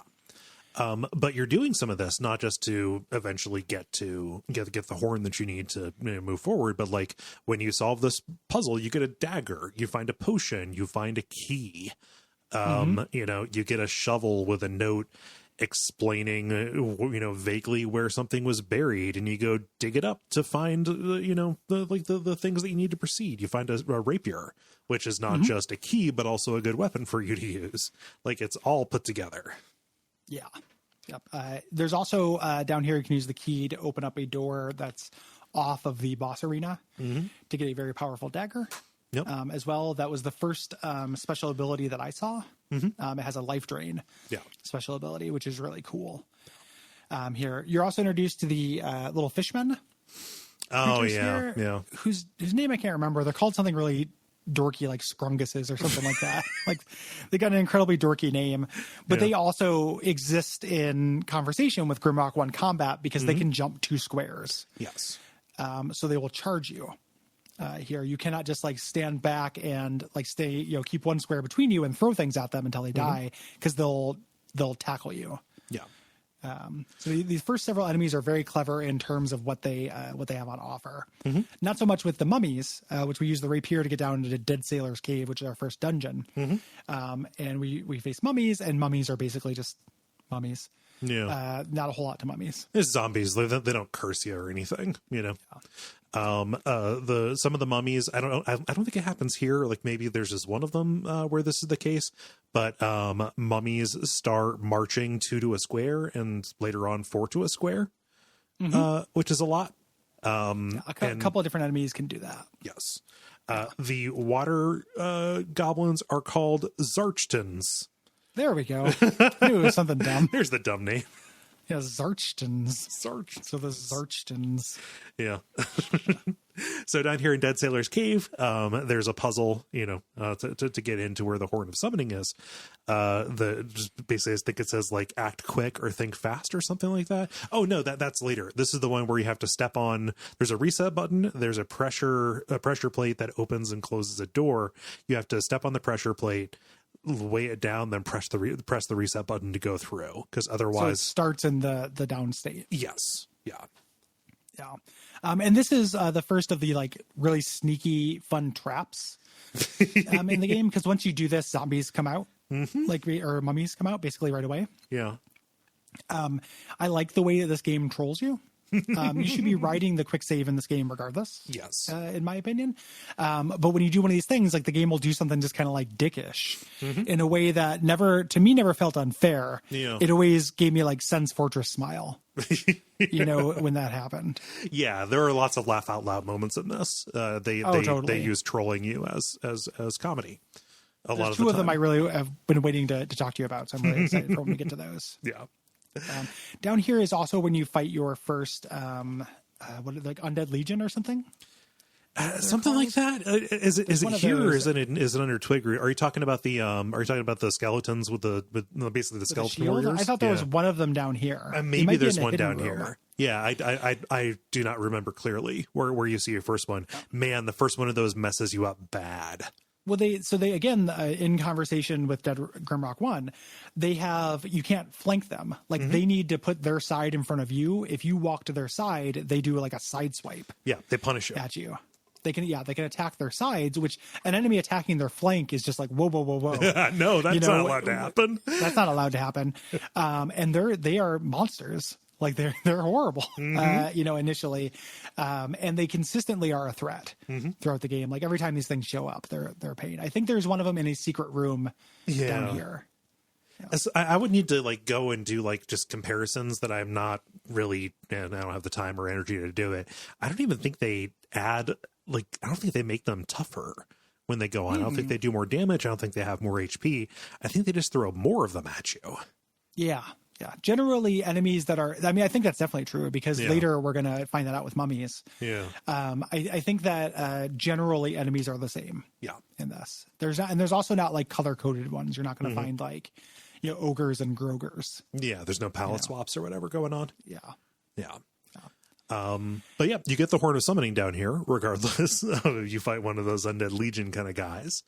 And you can actually go out the back side of the cave, and there's a button that you can press that just gives you a shortcut back to the beach area. Tons of shortcuts in this game. Yes. And really great little one ways. Go listen to Bonfireside Chat if you need to understand how important shortcuts are. They're important. Yeah. So when you blow that horn, we get a boss fight with a health bar and everything. The first game only has a boss fight at the end. Yep. This game has 4 or 5 boss fights. Yeah.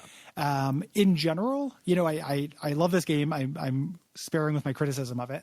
I think that some of the boss fights are not great. Yeah. In this, because within the limits of what the game can be, there isn't a whole lot they can do. Yeah. This one I think is still good. These are the viper roots. There's 2 of them. They pop out of the ground, they spit poison at you, and then they duck back into the ground to teleport The trick is you learn that they cannot do anything to their side and they can't turn. Yes. They can only face in one direction. So the order of operations is like, this feels like a litmus test to how good you are at controlling your character. I was going to say that. Like, this requires you to really understand how to get where you need to be. And how to like face the correct way. You cannot do this square by square because they're only going to be above ground for a limited amount of time. Yes, and you need to get out of their way very quickly. Yeah, so you they pop up, you go to their side, hit their side a couple times, then go down. Yeah. And by this point you have like a dinky rapier, you have a dagger, like maybe your alchemist or rogue has a sling where you can throw rocks. You're not very well equipped for this. No. I died a couple of times at this. Like the early going in this game was really punishing for me. Yeah, it has a really difficult opening arc. Yeah. I also died a couple times with this. Luckily, it's not very far from the crystal. Yeah, no. So it's not like there's not a boss run in this game. Once you kill him, you get your first power gem. You don't really know what those are yet. Yeah. But it glows and it's good, so you pick it up. And we enter the second area here, which is called Twigroot Forest. Immediately a different biome. We are headed into the island itself. We're off the coast, and yeah, this is a forest, and your path is blocked by these brambles and stuff. And as you are trying to get acquainted, you find a sack on the ground. The Alad Master has, decided to throw you a bone here. You have a mortar and pestle and two recipes. I believe it's for your health potion and your energy potion. And the Alad Master saying, I shouldn't be this generous, but here you go. Don't spend it all in one place, champ. Yep. Here's your mortar and pesto. Sorry. Pesto. Sorry, you made it yourself. So this is really important. This is how you do any alchemy. Very similar to spells. You don't need to know the recipe. Right. First, you can just make the thing by combining ingredients. There's also, this was very overwhelming to me at first, but there are fewer of them than you think. Yeah. There are 6 reagents. 4 of them correspond to the elements, and then 1 is stat and 1 is bombs. And that's it. Yeah. So you want to make stats of a thing, if you want to make bombs of a thing, if you want to, do things that kind of correspond roughly to those elements, you mix them. And if a combination doesn't work, you don't waste the reagents. It's actually pretty friendly. Yeah. Doing this. So this is part of that kind of preparation phase. Like, you'll camp out, go through your reagents. You want to leave at least 1 of every herb on your alchemist so they can multiply. Yeah. They multiply based on steps. So a lot of like weird min-maxing of this game involves going and getting really high value alchemy ingredients early because you'll end up with game breaking amounts by the end. Specifically the crystal thing that flowers. increases stats. The crystal flowers. Yeah. So we're introduced these little tree golem creatures here. They have 2 tricks. One, they hide in dry branches, so they camouflage themselves, and then they can sidestep, again breaking rules. Like, they can strafe. Yeah. So this primarily is there to stop you from flanking them. You think, okay, I'm going to just do a little circle, and they're like, They Dikembe Mutombo their way over and stop you. Yep. They are also there are elemental weaknesses in this game. Yes. So a weird thing for these and for mummies early on is using a torch as a weapon if you don't have anything better will actually do pretty good work. Yeah. Because they are weak to fire, and fire is a status effect. Yes. You can set on enemies. I don't know necessarily if I had the fire spell at this point. Like, maybe I did, but I don't know that. I think you get it in the last dungeon. You get the first spell, but if you weren't spec'd for fire. Yes, if you're not spec'd for fire, also you don't have a lot of energy at this point. You only have a couple of very few casts that you can do before you start leveling up, and maybe using some of those books to raise your maximum or gear, any of that. You only have a couple of charges, and energy refreshes very slowly. Yeah. Yep. It refreshes really quickly if you can rest, but you can't do that in combat, obviously. Right. Yeah. So there's a Twigroot dungeon. You can go down here. There are more of those skeletons down there, those armored and shielded skeletons that we mentioned. And when you come back up, there's this temple through this locked gate. And you can get into this temple, and these are these elemental temples. This is the one for fire. And each of these has these kind of face statues that you can go up and, click on, and they will give you some lore. These face statues are actually everywhere. And it's even kind of sad. There are some that are broken and just like laying face up in the sun. They knew what they did. It's not sad. Yeah. Okay. Yeah. But you can talk to these and they give you a little bit of a kind of a little bit of indication that these power gems that you got are things that you're going to need to gather more of. You're going, you get 4 of them, and then at each of the shrines you fuse them together into an essence. Yes, and you need 4 of those to access the castle at the end of the game.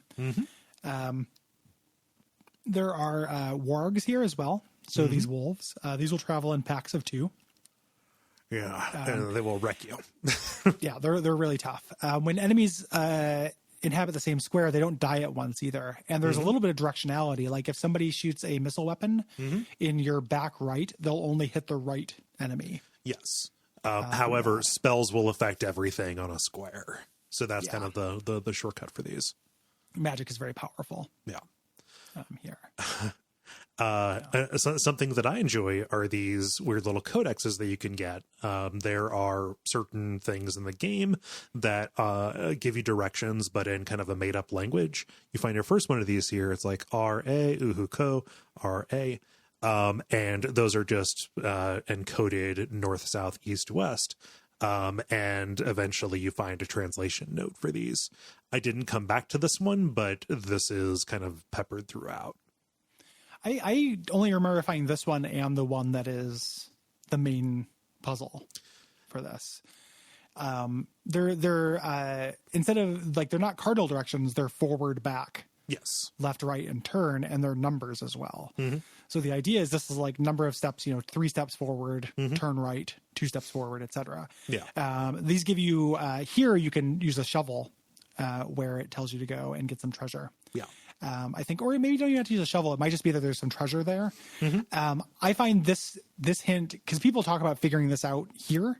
I found this too obscure. Like one of the few times I was like, this puzzle is a little bit too obscure for me to get it now. And backtracking for it is not really worthwhile. Yeah. So this is supposed to exist in concert with the Lux Canarium. And yeah, I don't know about it. This one here. Yeah. So there are more tunnels down. There are kind of more puzzle areas. Sometimes these are named. Where you get a little plaque that tells you what the name of the puzzle is or the name of the room is. I love how artificial that is. Just like, well, the island's a test. Yep. It's like that is the way to make any of this shit make sense. Yeah. I mean, it's kind of like how the puzzle temples in Breath of the Wild feel a little bit more, natural by how artificial they are. They're explicitly test chambers for you. Yeah. Or of course, Sen's Fortress. Oh, yes. Yeah. So one of these that I really enjoy, the 4 plagues, you have these different plaques next to little alcoves in the wall. And you'll see like, okay, sickness, battle, hunger, or famine, or whatever. And what you have to do is you have to like put the appropriate the appropriate cure for those, for the mentioned plague in the alcove to open the door. There's one that's just called the Nest, which has a bunch of ratlings in it. Ratlings are ranged enemies, are kind of their little thing. So they will attack you from a distance, either by throwing daggers and later using guns. That's kind of their gimmick. Yeah. They pretty much only show up underground, except for one particular troll that the game does to you later on. We're going to meet the troll here real soon. But yeah.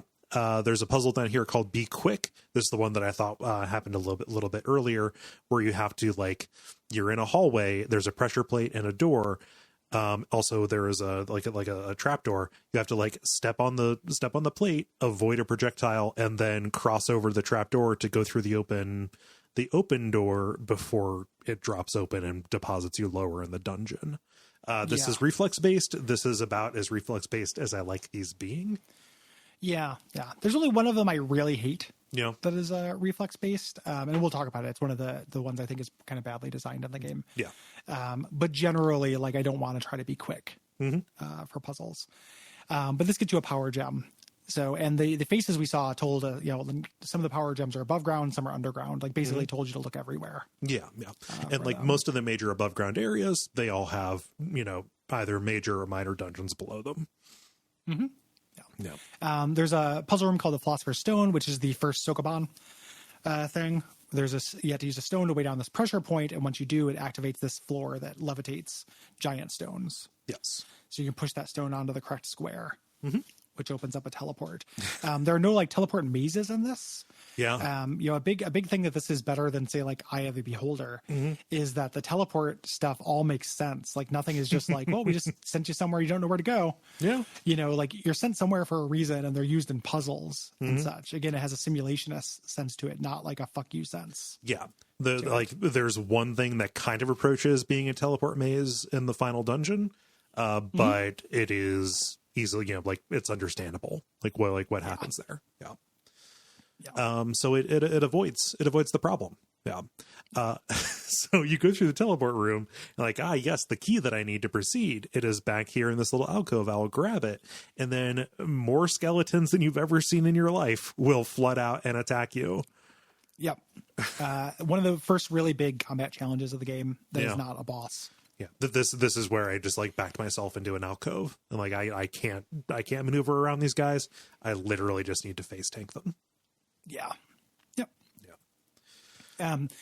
When you get past this, you get to this boss arena where a leprechaun shows up. And just when we say like a Lucky Charms leprechaun. Yeah, it's the leprechaun, like the Wayne's World leprechaun. Yeah. Like it is a leprechaun. Uh-huh. He giggles and cavorts. Yeah, around. I walked up to him thinking, "Oh wow, it's an NPC. I wonder if this leprechaun will like grant me a wish or whatever." No, he threw a rock at me and then ran away and unleashed an army of turtles. A turtle. Yeah, he goes and pulls the turt lever. Yeah, he releases the turt hurt. He does. While dancing around and giggling like a moron. Yep. You can't kill him. This is going to be a recurring leprechaun. You just do enough damage. He's the trickster. And you just do enough damage until he decides to warp away, leaving a taunting note and also the key that you need to get out. Yeah. The note's like, I leave, but the pain remains or something. Yeah. I reset a couple times to try to beat him. Because I was like certain, like, you can probably kill him. You cannot. No.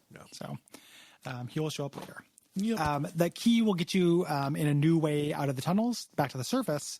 And now that you have 4 gems, you can go and make the essence of fire. Yes. We have nothing to do with that yet, but we will soon. Mm-hmm. And we're going to see where we can put those when we go over to the Forgotten River, which, along with Sleet Island, which we're going to go to, it's kind of one of our hubs. The final dungeon, Castle Nex, is on the far east side of this. You can see this castle from many places on the island, so you get a good like citadel kind of effect with it. And when you first go in, you see the island master riding a dragon. Yep. Up here, and he takes off. So good. So this was definitely like gave me like oh shit moments. In part because there are these kind of drake lizard bird things. Yeah. Floating around here, and I was like. The perspective, I was like, oh, those are dragons. Like, I was like, oh, well, I'm fucked. Like, I'm not supposed to be here yet. I didn't see another way to go.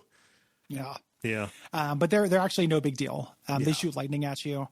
But generally, they appear in large numbers. You do not want them to gang up on you. Yeah. It felt like ranged weapons worked best on them, or at least had the highest chance to hit.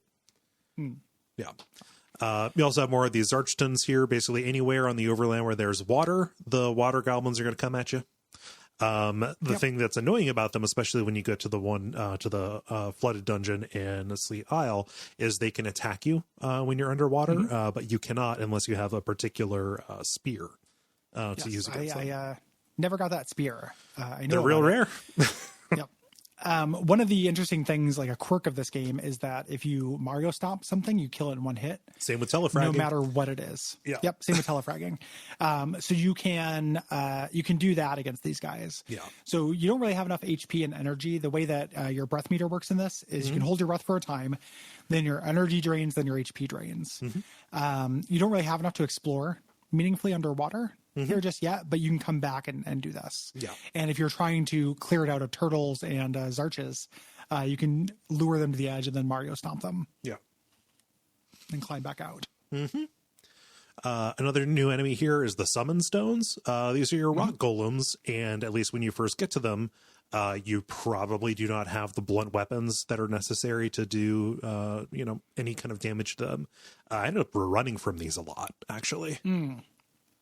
I used a lot of magic. Yeah. On them. Magic will work to do damage. It just takes forever because I had one mage. Yep. Yeah. There are a couple of above ground puzzle shrines. There's the Shrine of Entanglement, where you have to throw a rock across a pit to get over and in. And this is where you have to kind of use these switches to create a path for 2 fireballs to hit a target. Basically, it's there are a couple of lights out adjacent puzzles here. But in this one, you're stepping on pressure plates to raise and lower portcullises around squares. Yeah, to clear a path for 2 heads that shoot fireballs to land in their proper receptacles, similar to Portal. Yeah. Like those energy beams and trying to get those into the right slot. When you get through this and you go down, you go to this tunnel, it's something called the cache. There are ratlings down here and swarms of rats. Yes. Swarms of rats, their gimmick is they can occupy the same square that you're on. And they do damage over time. Everything. Yeah. Yep, they do. So you got to back away from them in a way that feels like fighting a horde of rats. Yeah. I don't want them around my ankles. Yeah. I want to step on a kitchen chair. Scream. Exactly. Yeah. But the cache is actually really interesting because this is one of a couple of places where you have a lot of treasure rooms that are locked by these gold. They have these locks that require gold keys to open, and gold keys are very rare and they are limited. So you're choosing what you want. This is called the Summoner's Cache, the Paladin's Cache, the Thief's Cache, and the Snake Charmer's Cache, I think. And you're choosing which one you want. Yeah. For this. Will told me this, Will had played this, his before I play was save scum before you do these, just because they are limited and you don't want to end up getting something that's not worth it. Yeah. For me, the Summoner's one, I think this is where you get the orb that allows you to cast light. In that one. And then I think I came back later, even though I wish I hadn't, and used a second gold key to do the Snake Charmer's one to get the rope. Gotcha. Which is very useful. But you eventually can get a rope from the crystal mines, I think. Yeah. You can there are 2 ropes in the game. One of them is behind this cage. And as we mentioned, ropes allow you to go down into pits without taking damage and breaking your legs. Yeah. I'm kind of ashamed to admit that I was so paralyzed by which of these to use that I actually didn't get any of them. I was like, I'll come back after I've made the decision. And no, I just ended up finding more gold locked items that I also was afraid to go in and get. So bad on me for having that hoarding tendency. I get it. Yep. The bow you get from the rogues one, because I popped them all open just to check them out, is a really strong bow. It's the strongest bow you can get for a while. Yeah. So if you're doing a ranged character, that's not bad. It was a very long time until I got a bow, actually. A bow or a crossbow. Found lots of ammo, but the primary projectile weapon I had was guns. I ended up getting, you can get a bow in the Twig Root dungeon. I think it is hidden, but it's just a regular bow. Yeah. This is a stronger bow, and the crossbow doesn't come until way later, but it does more damage. Yeah. So there's that big Castle Nex. It has 4 statues in the courtyard, and this is where you put your essences. So we have one of them. We're 1/4 the way there. Yes. And a huge island to explore to get the rest. Yeah. Near the castle, up toward the north, there is the entrance to the hub. This is your fast travel area. There's also a locked door that you cannot open just yet. There's actually no mechanism to crack the bad boy open. Right now, all you can do is warp back to the beach. But the warp actually drops you right next to a treasure chest, which you can use kind of as your long-term storage if there's something you don't want to leave behind in the middle of a dungeon. And also, a life crystal. Yeah, there's a life crystal, which is a good, quick, peel that you can do. If you leave here and go out to the south, you can find Keel Breach Bog. Keel Breach Bog. And that's an area we'll be exploring next. Yeah. There's also the Shrine of Pain, where there are these floor spikes. Sounds They come pleasant. through in a little pattern. Yeah, that's what they got there. Uh-huh. So you need to maneuver around these spikes to hit a switch, then get back out and then shoot through. Yeah. This is also like right around my limit for dexterity based Just stuff about. for me. Like it's fine. The spike traps are actually kind of weird, and I think it's a little bit of a victim of the fact that things don't generally scale up. Like, they're not advanced spikes that hit you later on. So here, if you are standing on a spike trap when it goes off, like, it'll probably take you down. At least your weaker folks, right? Because it'll hit all of them. Later on, like, I would just whatever. I don't care if I'm stepping over spikes and getting damaged. It's such a small percentage of my actual HP that they're taking away. There's definitely one of a spike related puzzle I just tanked. Yeah.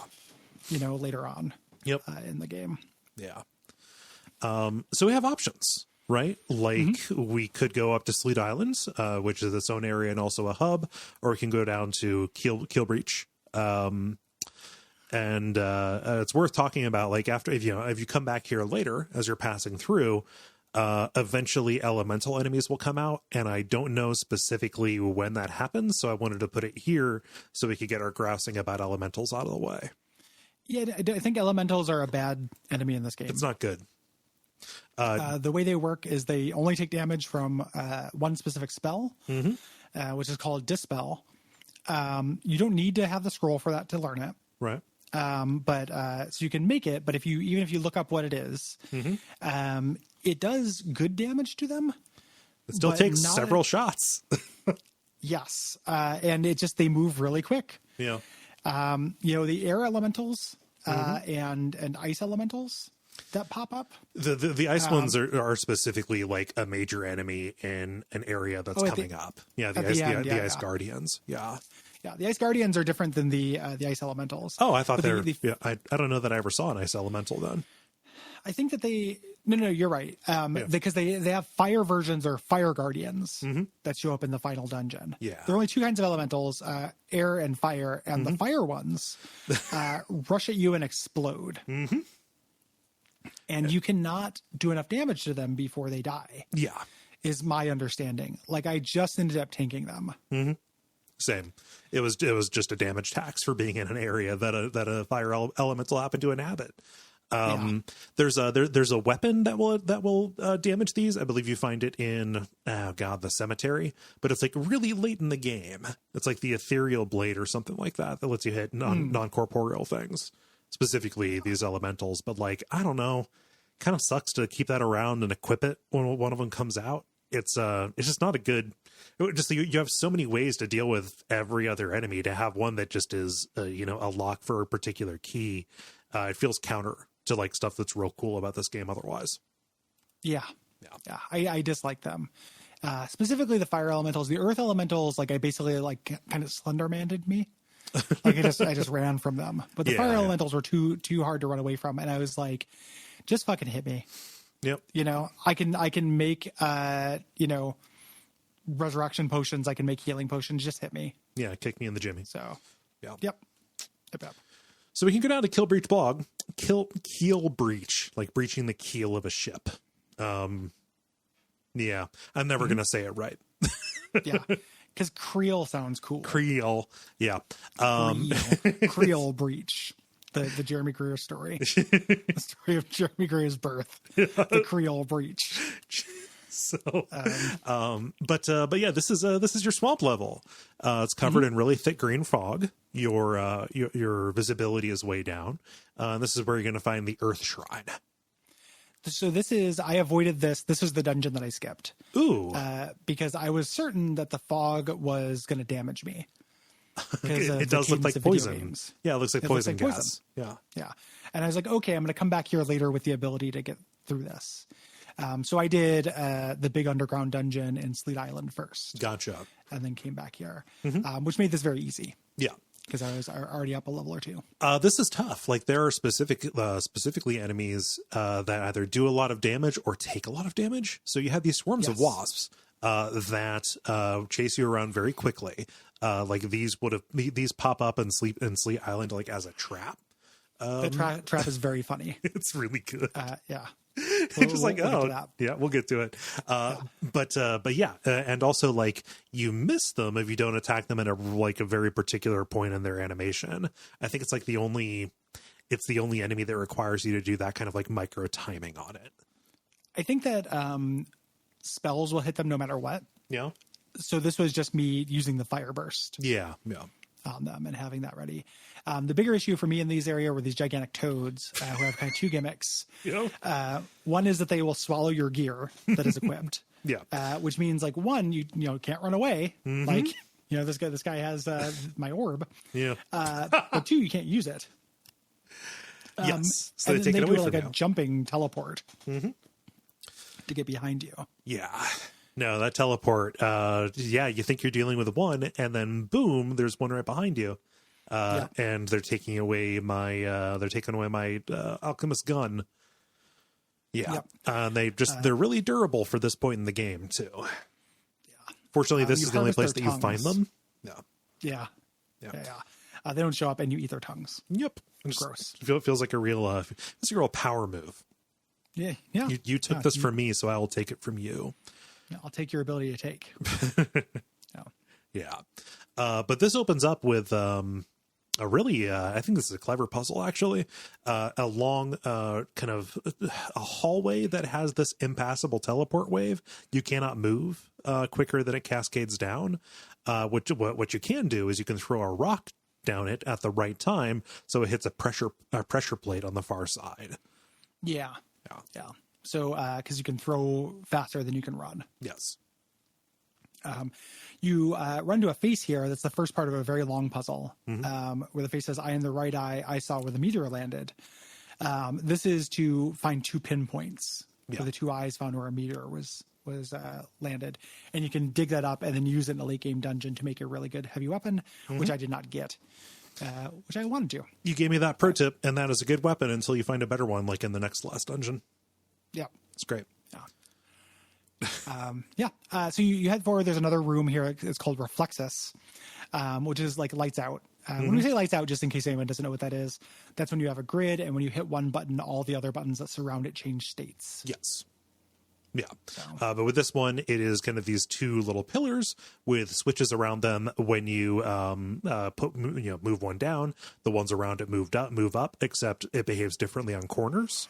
So you have to, work out the dependencies to make it behave the way you want to. Mm-hmm. This gives you a power gem, so high value puzzle. Yes. And then so I hadn't gone here yet. Okay. So the next dungeon has none of these. So it was very late in the game that I had my first mimic. God, the mimic reveal in this. Okay, so we need to describe what happens when you open a chest normally. Okay. Yeah. When you open a chest, whether or not it's locked, you activate it. The lid opens up, and your point of view, because this is first person, it's like your character is like leaning down and looking into it. Except here, when it's a mimic reveal, it opens up and it's like your character is just gently placing his head right in the big toothy maw as it gets up and starts attacking you. And mimics in this are actually pretty easy. Yeah, but they surprise me every fucking time. Yeah, they scare the shit out of you though. Yeah. Like I cackled when this happened because I had spent a lot of the game like thinking, oh, there's not mimics because I just did the major like Darasoon or whatever it's called. Yeah. And there are no mimics in that dungeon. Of course there are no mimics.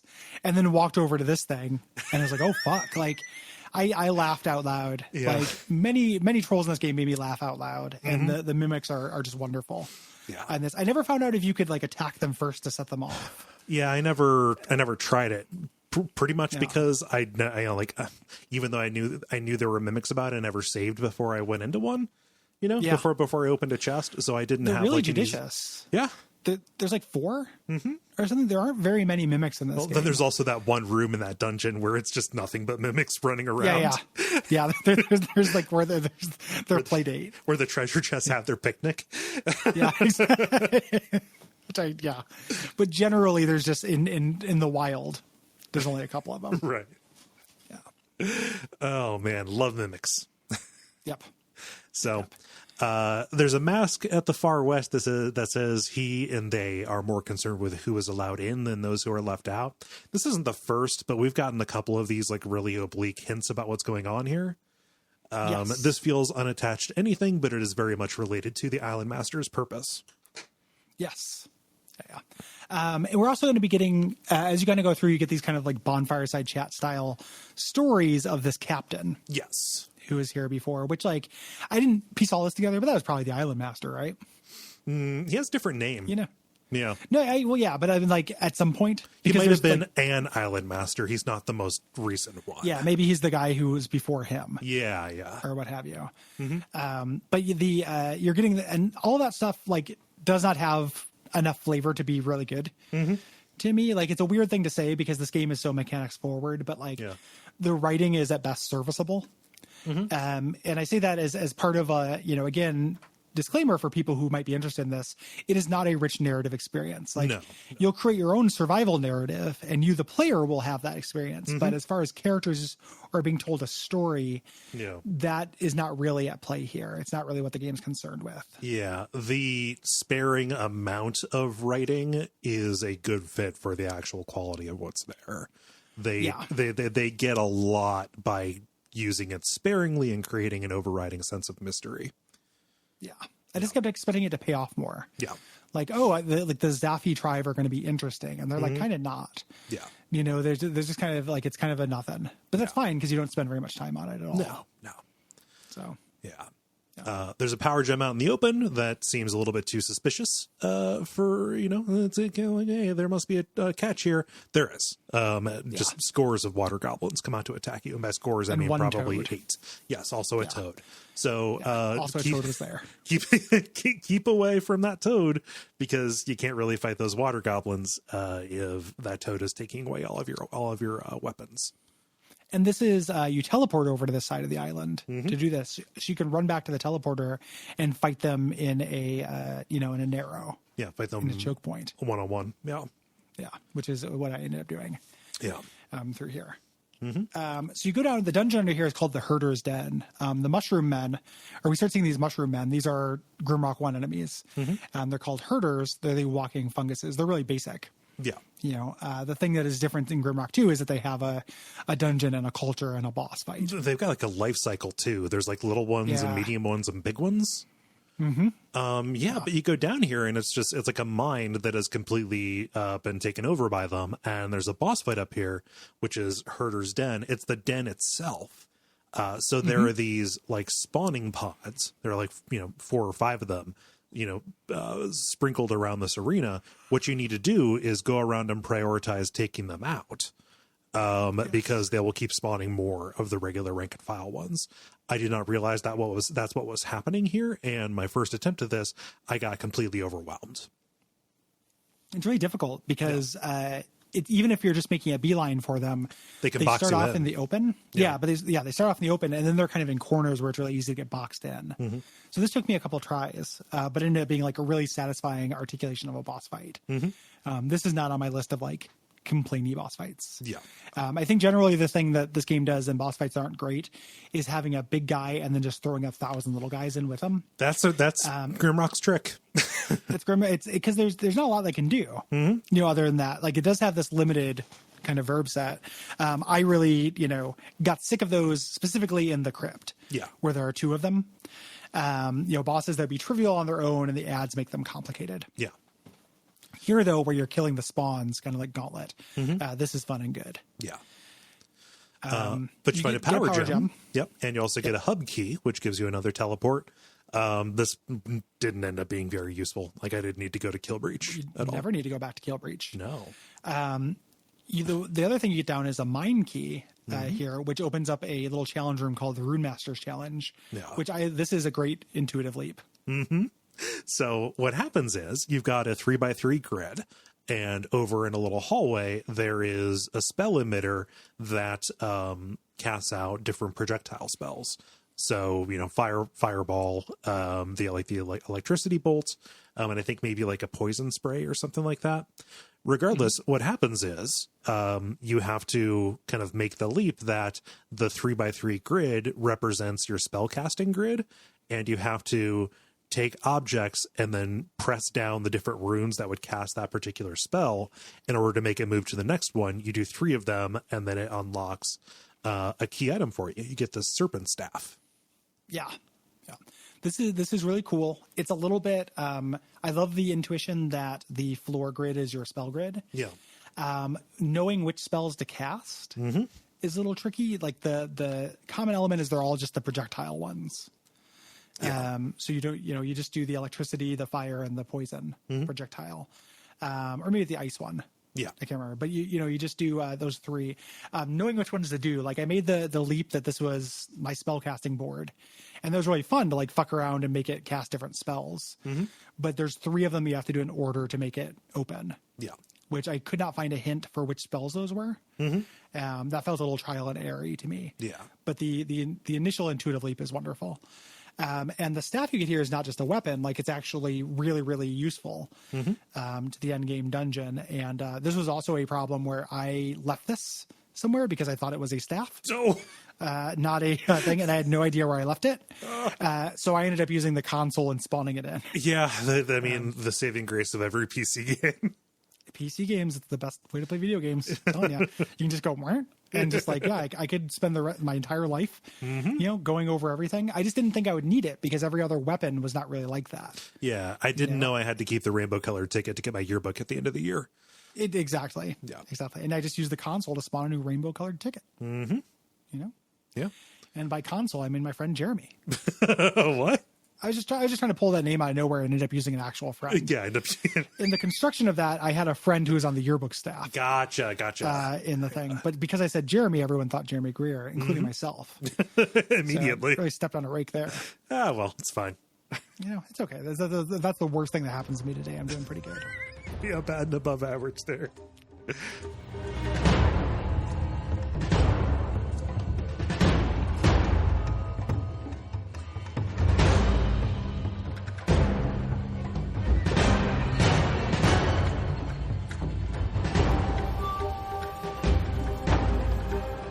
So we can leave Killbreach and we can go back north through the Forgotten River and get to Sleet Island, which is kind of its own area, but is mostly a hub.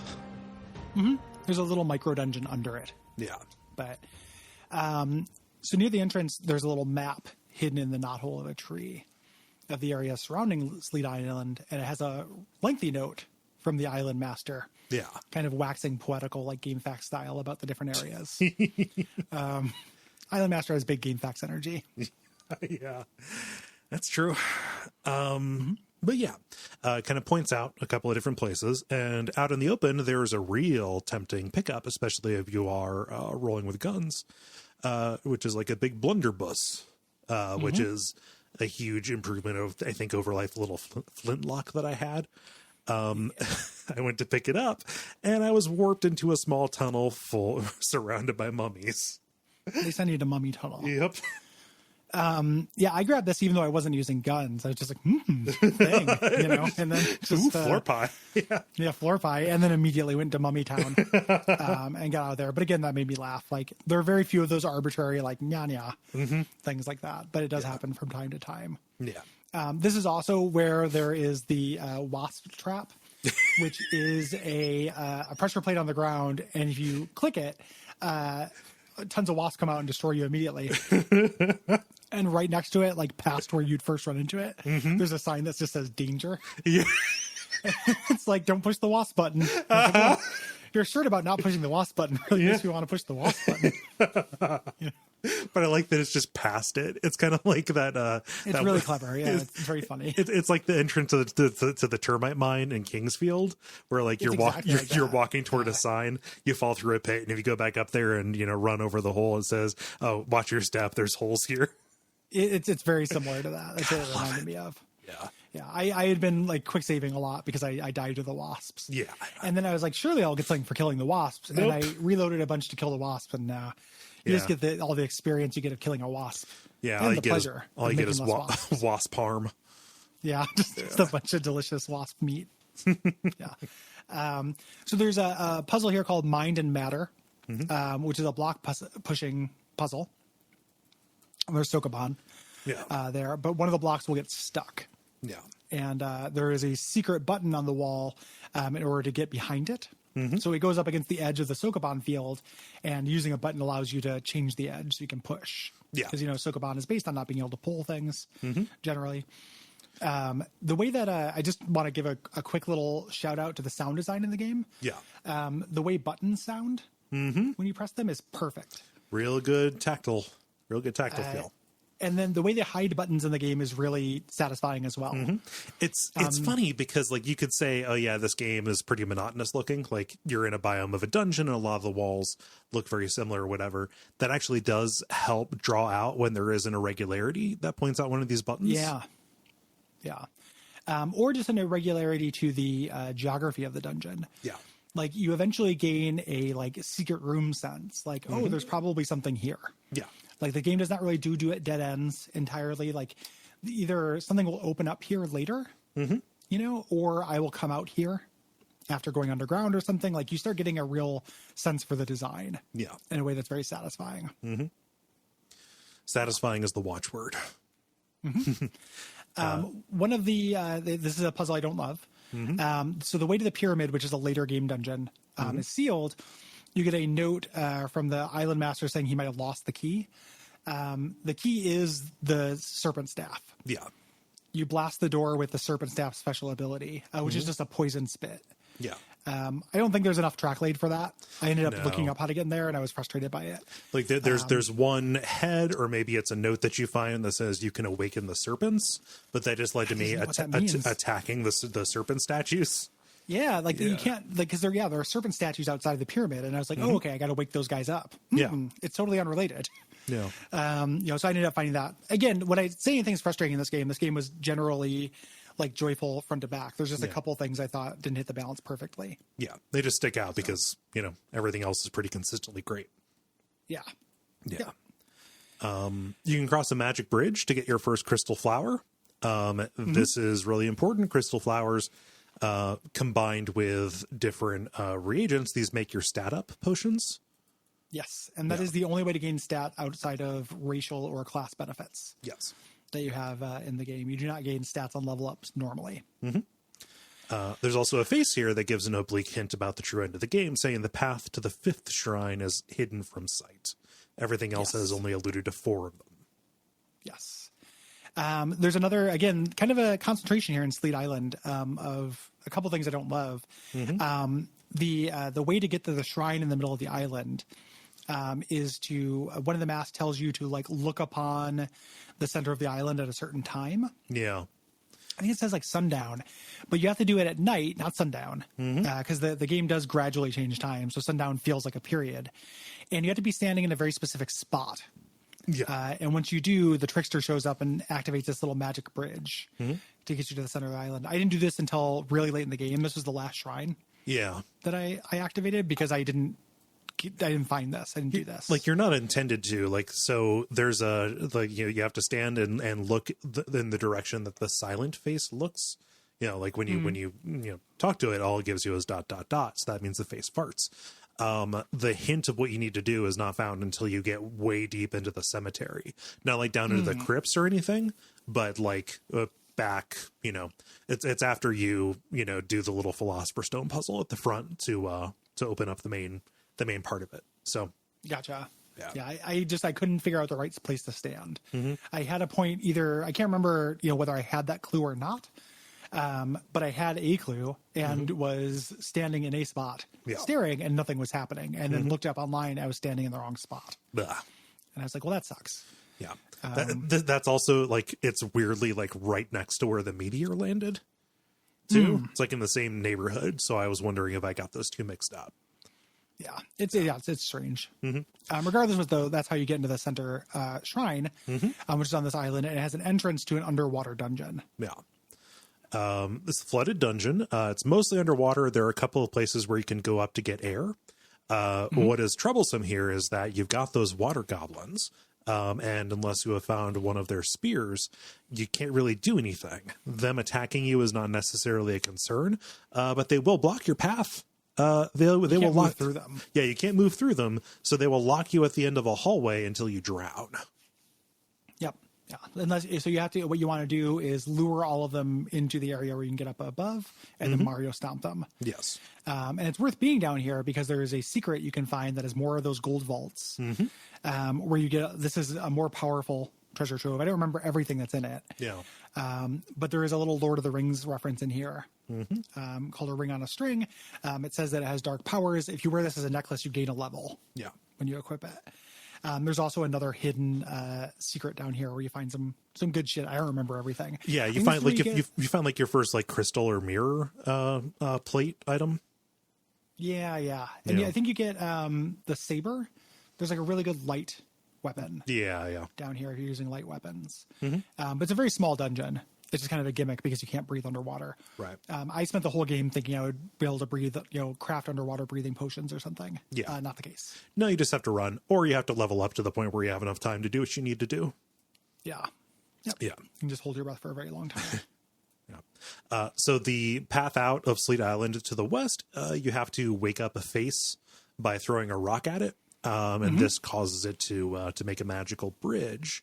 And this gets you over into the ruins of Desarune, which is like the first major dungeon you get, really. Yeah.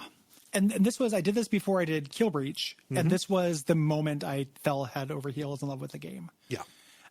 This game does so much for I love the dungeon as like a basic unit of love. Yeah. Just a dungeon. Yeah. And the idea of a dungeon is very appealing to me. And this as like the self-contained, I like the way that this game, instead of having one mega dungeon, having 8 or so smaller dungeons. Yeah. Connected. This is a really nice gameplay setting. This is an evening of play. This dungeon will take a few hours to get through. But as a piece, it's incredibly satisfying. It's very it's got 3 levels to it or something like that. It's pretty intricate. There are lots of different little wards that you can go to. It's pretty basic too. There's, the gimmick here is that it adds these magical sky bridges. We saw a couple of these over on Sleet Island, but you control them now. Yes. You have the ability to do that. So a number of the puzzles are going to revolve around that. Something that is a little bit off-putting is the fact that they introduced the Ice Guardians here. And wow, these things wrecked me. Yeah, they're rough. Yeah. They cast spells, which will hit your back ranks. And they also don't just rush you. They will try to get away and try to make distance so they can use range attacks. Yeah. And they can fly too, so they will just hover out over a ledge and harry you. Yeah. So your tactic is basically get them by themselves and get them into a 4x4. Yeah. Like anything, but they will try to avoid doing that. So yeah, they're tricky. Yeah. For sure. Yeah. There's a puzzle here called Skyway where you have to leave rocks on or leave objects on pressure plates. Basically, when a pressure plate is depressed, it kind of sleeps in bed all day, doesn't really eat or eats too much. No, when a pressure plate is depressed, the magical bridge will spawn above it. So you have to make a little path by leaving junk on the floor. Yep, above, which is great. There's this little spider puzzle that spans a couple floors. Where you this is a tricky one. Yeah, there's a spider in this is very complicated. Yeah, there's a spider in a central chamber, and the intuitive thing you need to be able to do is turn on a teleporter and open a door, so he falls onto a pressure plate below. Yes, so it's he is running down a 5-unit hallway with 3 trapdoors beneath him. He will always run toward you because that's the behavior of the spiders. You have to press the button to drop him down when he's in the middle square. Yeah. Which shows you which holes you need to drop things into. Yes. To open up the path forward. This is really difficult. Yeah, it's one of your first multi-step puzzles, and definitely one of the first that has spanned floors. Yeah, anything that spans floors or spans a large area is pretty tricky. Yeah. This one of the things in comparing this to Ocarina of Time is it made me appreciate how much I like contained puzzles. When people talk sugar about Zelda dungeons, one of the things that they like is that that you're basically figuring out the entire space and everything is related to each other. I think that this works a lot better for me. Yeah. Here's the name of the puzzle, here's the concept, do it, and then here's this connective tissue. And sometimes they meet, but I don't really like fighting while solving a puzzle. very much. Yeah. I don't want to necessarily have the have it be totally the modal cutscene and it's having totally, but like the idea of okay, time for puzzle. Here's a cutscene showing me all the parts of the puzzle, etc. I want it all to be integrated in the same system, but I don't want to try to keep this kind of shit in mind while fighting. Yes. And the game is really good about that. Yeah. It's weird because it seems like it's at odd. It's good when things are kind of something being simulated kind of makes it sound like it's going to be naturalistic, but it's like those individual elements or that kind of palette that you use for interaction kind of works best in more artificial spaces. Yes. Yeah. Yeah. It disguises the seams really well. Yeah. Of how artificial it is. So, the enemies here are really, really hard. Yeah. So I was here early. At least like 2 levels early. So every one of these things was basically a boss encounter I had. Especially those crabs, man. Those crabs, they hit like a truck. Yep. I think that's their only real concept too. They can side saddle like a crab, but they or side scuttle, but they just hit really, really hard. Yeah. And then there are slimes that disease you. The way disease works in this game is if you have disease, you cannot heal until you get rid of the disease. You can craft potions to get rid of it, but it's a pain. Yeah. I think the slimes, and you can tell me if this was your experience, I thought that they counterattacked when you attacked them as well. I didn't notice that. Could have been just a but it could have been very effect. subtle. Yeah. Yeah. I used all ranged weapons and spells on slimes. Yeah. Whenever I could. Yeah. I tried to keep my distance. Just because disease was a big bummer. Like, I don't really feel like it's like, all right, I don't feel like crafting a potion for this, so I will just cross the floor, get back to the healing crystal, and then come back. Because there's probably, probably things in the directions where there are not slimes and crabs. Yeah. We don't go down that hallway. We boarded up that basement. Yeah. So you head downstairs. There's a little micro hub that allows you to go to the lexiconary. You can go up to the surface there, like through a warp, or you can continue to the sewers of Stormbreach. Yes. Or Stormbreach, the hamlet. There's also, so this little hub is the archive, and this is 2 little treasure rooms. There's kind of a puzzle that spans them. You've got this, again, the made-up language puzzle, and you have to walk along the pressure plates in the order that they tell you through the code. And you found the codex elsewhere here in Desarune. Yeah, you find it's the floor under, actually. So when you first run into this, you can't do anything with it. I mean, you could if you cheated, but you don't know the code. Yeah, you have to go downstairs, get the code, and come back. Something else you find here is a series of notes that explain the movements of the captain. And all of these notes actually form the input that you need to do at the cemetery gates in order to open it up. Yes. Yeah. In order to open up the rest of Morrissey's greatest hits. In addition to cemetery gates. You also get a magic revolver. This is actually kind of interesting. It doesn't just draw from your pellets. You actually have to reload it.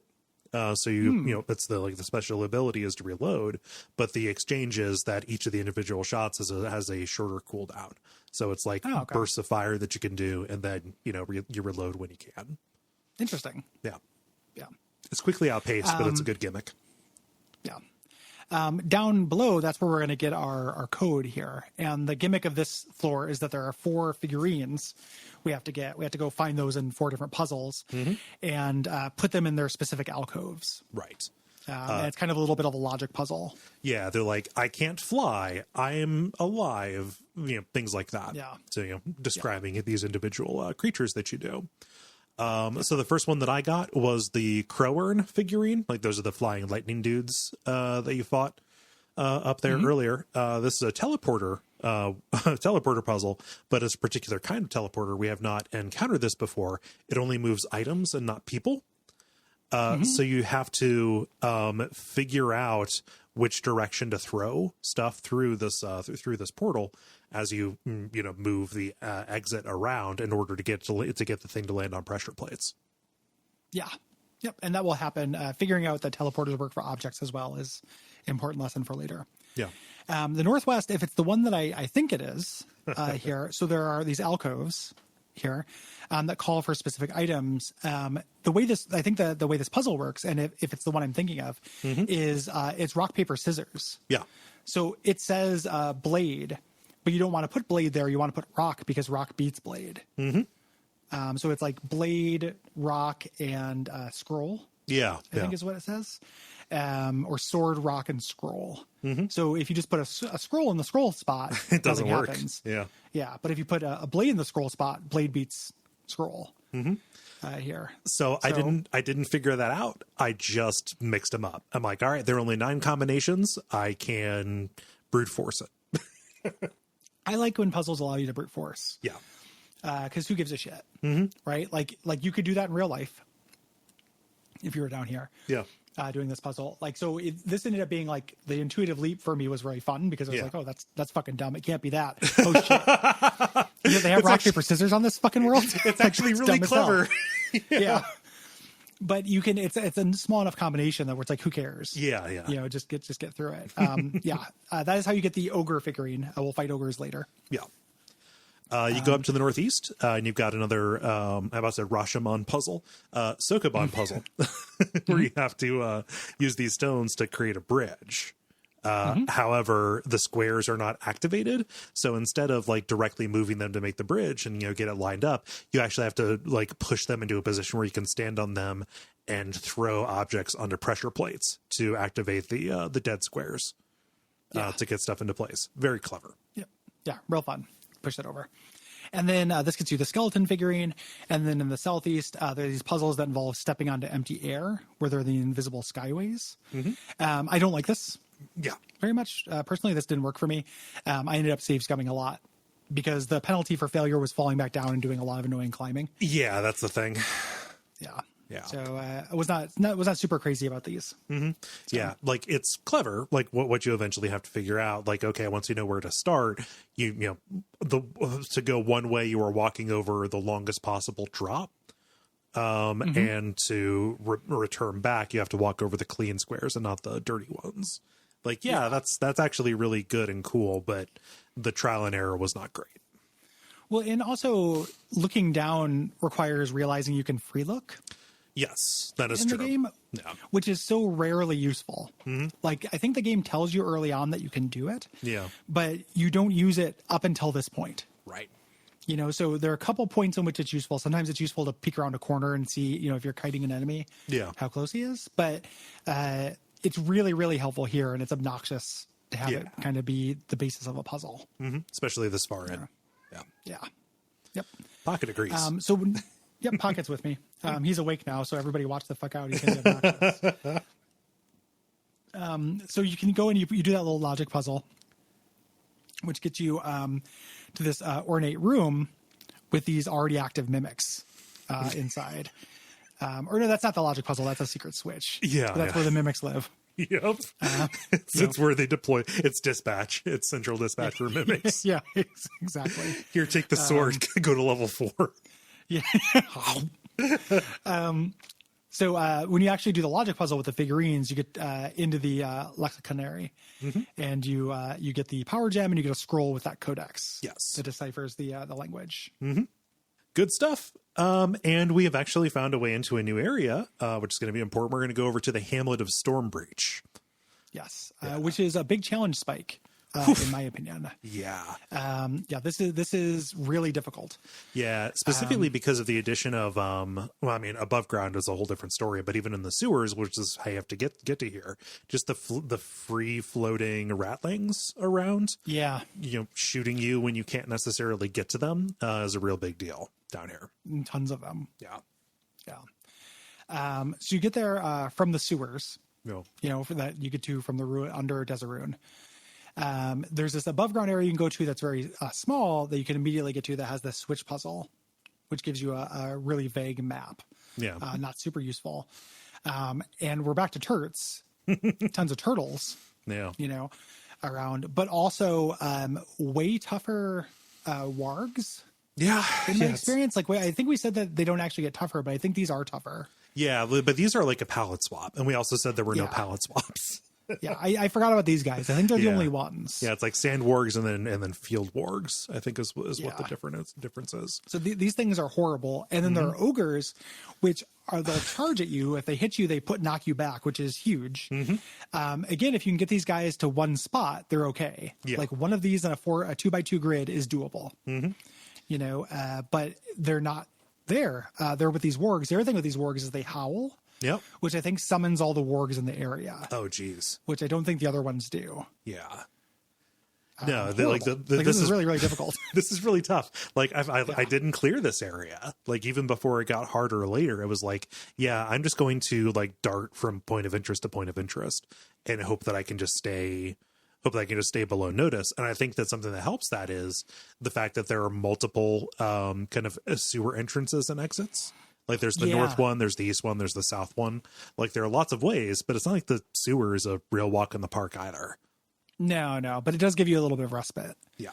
This is also, I did something that caused air elementals to spawn here, and this is where they Slender Man chased me, because I did not have the Dispel spell. Yeah. So I just, like, this thing just chased me all over. Like, it's ridiculous. Yeah.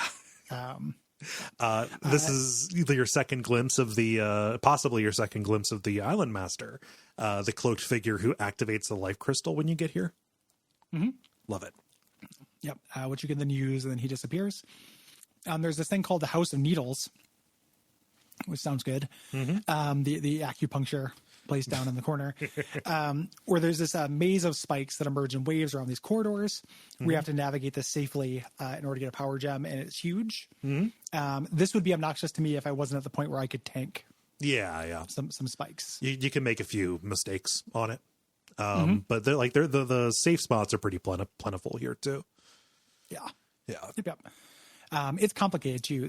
One of the most thrilling, scary parts of the game was the air elemental, which I thought I had lost, had chased me into here while I was trying to get like all the treasure. Oh no! Which is really great. Yeah. Like, and it's just like I can't let them corner me because the air elementals are obnoxious, but they don't do that much damage. Yeah. The fire elementals are the ones that like who are down in the sewers. Yeah. Below here really fuck you. The air elementals are obnoxious, but they could trap me because I couldn't damage them. It was basically like being underwater. So yeah, no fun. Another challenge temple here is the House of Braids, which is the hairstyling place right next to the acupuncture place. This is kind of a True Lights Out puzzle, except you're not just, trying to make your way across. When you step onto a particular square, the trapdoors around you will open or close. Like they'll toggle state. You have to find a path around this to get to 4 switches in order to open the gate out. So it is much more complicated than if you were just trying to get everything to be the same or get across a space. And there's a really nice little game design kindness here. Because if you look at this and you think you're just trying to get across, when you get across, there's a treasure chest with a key in it. Yeah. When you actually fall down below this, you end up in the sewers, but there's a little sign that says like shortcut with the key. And if you put the key in there, it teleports you right up to the front of this puzzle. It's so kind. Giving you multiple chances. Yeah, it's like really kind and really kind of elegant. Like, hey, we know this is how you're first going to do it. Here's how you can keep trying it, like iterate fairly quickly. Yeah. On this thing. It's good. And and that's what you get when the villain in your game is a game designer. That's literally it. I mean, yeah. It sounds like I'm joking, but I'm not. Got this Phil Fish. In one of these, so you're kind of going in and out of the sewers. The Hamlet does not have very much in the way of Hamlet stuff. No. It's not like there's tons of houses here. It's ruins. But you go down in the sewer. At one point, you pick up a shield, and the trickster shows up. And now instead of rocks, he throws fire bombs. He ruined me, Gary. He ruined me. It's horrible. Like he's really, really tough. As far as making like a nemesis, like a character that's gonna like antagonize you and frustrate you, so it's very satisfying at the end where you can optionally kill him. They did a good job with this fucker. Yeah, it's great. Also down here in the sewers, you find a long hallway full of bones. There's like a sign. There's a note that says "Enter at your own risk," and it's advisable to think twice because when you go in, you get another boss encounter with not a very good boss. The rattling. The other thing that I really like is there's a place where you can see the you can reach into the other side of the cage and there's 2 pieces of cheese and there's a note that says "Don't mess with it" or something. This so is you just my steal cheese. his cheese. Like nothing happens there, but yeah, this is not a great boss, the Rattling boss, who looks great, but it's just a big arena with a bunch of Rattlings and then him with a cannon. The cannon does absolutely unreasonable damage. Yeah. And the trick to it is he won't fire through his own men. So you can kind of create like a little bit of a shield by engaging toe to toe with one of the Rattlings. Yeah. And making the big one kind of maneuver around you. And then by the time he gets around you, you reposition. Yeah. It's really difficult though. Yeah. And you know, it's really, really hard. It's really easy to get stuck in a corner. And once you do, you're basically done. Yeah. Like this is very difficult and not super good. Yeah, basically the only saving grace of this for me, the only way that I got through, you know, because he took everybody out except for my wizard, and there's a central pillar, and he corners very slowly. He's like a Komodo dragon or something. So like I just would wait around a corner and then wait for him to walk into a square, get off a spell, and then very, very quickly get out of the way. And I just plinked him down that way. It felt very cheesy to me. It was not a fun way to engage with him, but engaging with him the way that I would normally do it just led to death way too quickly. It didn't feel like there was a way to engage with him. Yeah. Other than basically doing that to me. Yeah. I ended up using one of my life crystal shards on this because this was really difficult. And I ended up in a similar situation where all my frontliners were dead. And I didn't have resurrection potions in their hands. Yeah. Which is, is kind of before I understood that I needed to do that. Yeah. So I ended up like having the mad dash while fucking around with my inventory, which is fun. Yeah. Like again, I like that to use the crystal. And then by then it was like 1 or 2 Rattlings left on the boss and it, I could handle it. Yeah. It's rough. How is the cannon? Because I was happy you could pick that up, even though it was not spec for guns. Yeah. So the cannon's kind of weird because my alchemist, even though he had the pack rat trait and could carry more, it's very, very heavy. The ammo is also very heavy. I think each one of them is 1 kilogram, as opposed to like a 0.5 kilogram for a lot of the other stuff. And it does a lot of damage. I don't know that it does as much damage to other people as it did to you. It generally was good, but eventually the ammo became so rare that I ceased seeing a point to carrying it around, Yeah. So like there's a world maybe where I would have like stashed it in the hub and then just kind of like hoarded the cannonballs. And if I was having trouble with an encounter, I would have gone and grabbed it and then brought it back to bear. That didn't necessarily end up being the case. So, you can't reuse the ammo in that either. Right. Okay. I wasn't sure if that one, because it looked kind of like you could. Yeah. No. So this is, for me, this was the thing that let the fire elementals loose. Okay. In the sewer for me. So I just kind of came out and got one shot a couple times after the boss, and I was just like, well, fuck, man. Yeah. And then just healed, reloaded a few times, and then eventually it was just like, nope, I just got to soak up these fuckers. Yeah. We talked about the fire elementals. There's also a puzzle I really don't like here called Follow the Leader. Oh, yeah, just another spike one. It's like, so the idea is the spikes trace a path around this maze. You need to follow them and hit the switches in the order the spikes pass them. The margin for error here is very difficult, like very slight. Yes. And I didn't know how I was supposed to tell where the spikes started. Yeah. Because there's a correct button to hit first, but it's moving on a loop. Yeah. Like any button could be the correct one because it's a circle. Yeah. So what ended up happening was I went around like 2 or 3 times. Yeah, exactly. And it was just obnoxious. Like I just kept getting hit and I'm like, well, this is dipping into my supplies. Yeah. It took a couple of tries. I just ended up finding this really obnoxious. Yeah. This is my least favorite reflex based puzzle in the game. It's not good. Especially on top of the general combat challenge with this area. One that's pretty good. You get into a room with all these strange shaped islands. These correspond to the map that you found up on the surface after doing the little switch puzzle. That map has the shapes. They're almost like Tetris blocks and they're numbered. And you have to, so they're not numbered. They're just in reading order. Are they? Yeah. Which is, yeah. There's no numbers. So I was like, this was, again, a really fun intuitive leap because I was like, what order am I supposed to fucking do these? And I was like, well, surely it can't just be like I'm reading it left to right. But that is the order. Yeah. I think that maybe I like the intuitive leap was so instantaneous that I just saw the order that they were presented as just the sequence that you had to do. Yeah. There's just like, there's no numbers. But once you do it, once you go through the things, like a treasure chest appears. And you're in a room full of water goblins. Yeah. Here, and the fire elementals had chased me in here, so this was obnoxious. It was hell. But getting the treasure was satisfying. Yeah. So you can go up and get into the air shrine. You have to go through the sewer to get there, and I think there are 2 ogres outside of it. Regardless, you can go in and you learn a little bit more about this captain, about Kilhagen. Just like he arrived at they shipwrecked on the island. He was miserable here. He lost all of his men, and he spent basically 11 years trying to search for this missing shrine. But then he realized it was overcomplicating it, and it says something very important. The gate was revealed not by the most complex, but by the most balanced spell of them all. Yeah. And then it says, follow the steps of Kilhagen the Wise. Again, giving you the clues that you need. Yep. You can also get into the crystal mine from here. There's a puzzle, this short little hallway of pressure plates, and it says to get in, follow the path of the snail. This is so clever. You just have to walk and stand on each path for a second, each button, and just walk really slow. So you get into the crystal mine, which is a dungeon I don't care for too much. No, it's kind of a low card. Yeah. And there aren't, nothing in this game is egregious, I think. But one dungeon had to be the worst dungeon. Yes. Right? And it's almost entirely because of one enemy that's present here. Yeah. Yep.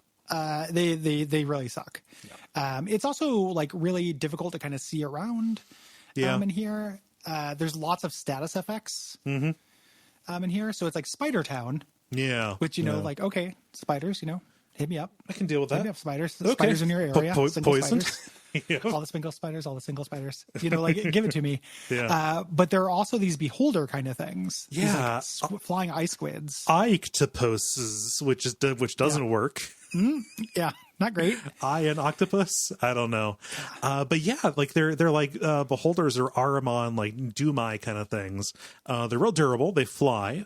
So, they've got all the downsides of those, crystal guardians or whatever, but they will inflict blindness, which, it doesn't just reduce your character's accuracy. It blocks your field of view. Well, and they can do, these or a palette swapped version of them can do paralysis. So paralysis only petrification, happens. Rather. Oh, okay, so the paralysis or petrification happens in the ones in the cemetery in the crypts. Gotcha. Yeah. They're very similar. So there enemies. Are now 2 palette swaps, both of which suck ass. Their models are slightly different. Oh, okay. Yeah. So they're shape swaps. But both of which are horrible enemies. Darkness is really annoying. Yeah. There's not a cure for it. Just time. It's like 10 seconds, but it's enough. Yeah, you just wait it out. They're really annoying. These things fucking suck. Yeah. The puzzles here are fine. It's just the combat in this zone is not great. Yeah. And they're like this is a zone that has a lot of pitfalls that take you to new content. It's a very vertical place. But like getting back up is a little bit of a bummer sometimes. The first puzzle that I did here is called Simulacrum. There are 2 rooms. One has pushable blocks, and the other has these force field blocks that actually match the configuration of where they go. You're not just trying to clear a path, but you're also trying to set it up so you can go through like a couple of like one-way gates. It's not as simple as it first looks. No, but clever. Good. There is a power gem we can see, but we can't get there yet. So we have to continue. If you go to the far north of the dungeon, there's a place where you can you throw a rock to get onto a pressure plate to get to this certain wing of the mine. This is where you can find your free rope. You have to spend a key for, which is nice. It's heavy. It's like it actually ends up being kind of a because I was rolling big boy squad. I never ran into equipment. Yeah. Issues like everyone had boxes and bags of everything. Yeah. Well, there's there is a necklace you can get. It's like a length of chain or whatever that makes it so you're not affected by hunger or burden. So you can you can put that onto your Minotaur, one of them anyway, and like make that your designated pack mule. Yeah.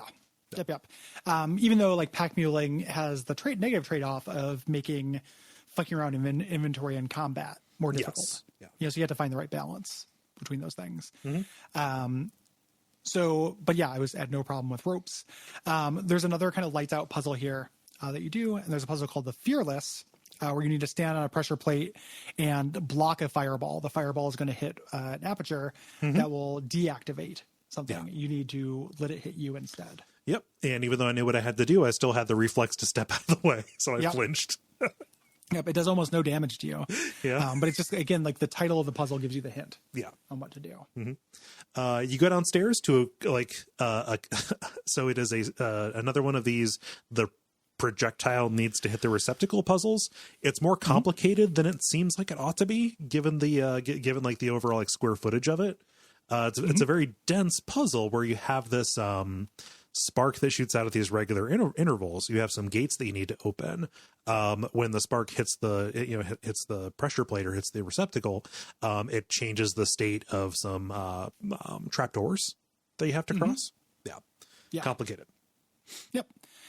If you go all the way down to the bottom, you land in the abyss, which is full of spiders, of course. But there's also a forge down here where you can forge your meteorite into that heavy weapon flail. It's really funny. So there's it's like a plinth you can walk up to, and there's a sign that says, yes, the Forge of the Stars or something like that. And, you had told me to, go find this meteor. So I got it. I was like, okay, so I'm going to put it on here. It's going to turn into like a big, like ornate hammer or whatever. No, what happens is a chain is attached to it. So it's literally, you're just swinging the meteor around on the end of a chain. That's great. That's wonderful. Yeah. It's kind of weird because meteor is a material. Like I've been finding pieces of meteor armor. Yeah. Throughout this. That's like your best We didn't really plate. talk about in the generalities how armor works in the game, but like you have proficiency levels that reduce your penalty for wearing it. So everyone can wear the armor, but you get a penalty to your evasion. Yeah. And you basically have like damage reduction and evasion. And by being proficient in armor, you get rid of the negative while keeping the positive. So armor ended up weirdly being like a good place to put extra stats. Yeah. For folks. Yeah. Armor is useful. Yeah. And thus, so you get ready to leave the mine. There's no boss here or anything other than the boss that comes. I think if you come here before you fight the ratling, this doesn't happen. Because the reason why there's a boss here, it's actually when you leave the mine, the leprechaun has released more ratlings and another ratling cannoneer. Yeah. And if you kill him, you find a letter that the leprechaun sent him that's like, hey, this guy killed your brother. Like, don't you want revenge? Oh my God. I just ran. It was too much for me. Oh, yeah. No. Yeah. He's here for a reason. The leprechaun sent him a letter telling him that you're here and he's got a score to settle. He called in blood vengeance. Yeah. He called in blood vengeance on you. And this is incredibly hard. Like I had come here late again. I did the crystal mines after I did the cemetery. Yeah. So I did these different orders. So I was powerful enough to fight him. Yeah. And I wanted to in case he gave me something because, treasure. Yeah. But yeah, he was a when Harry met Sally kind of thing. Yeah. Like, or Sleepless in Seattle, rather. Yeah. Either or. That's what I meant. They'll all have the same plots. Yep.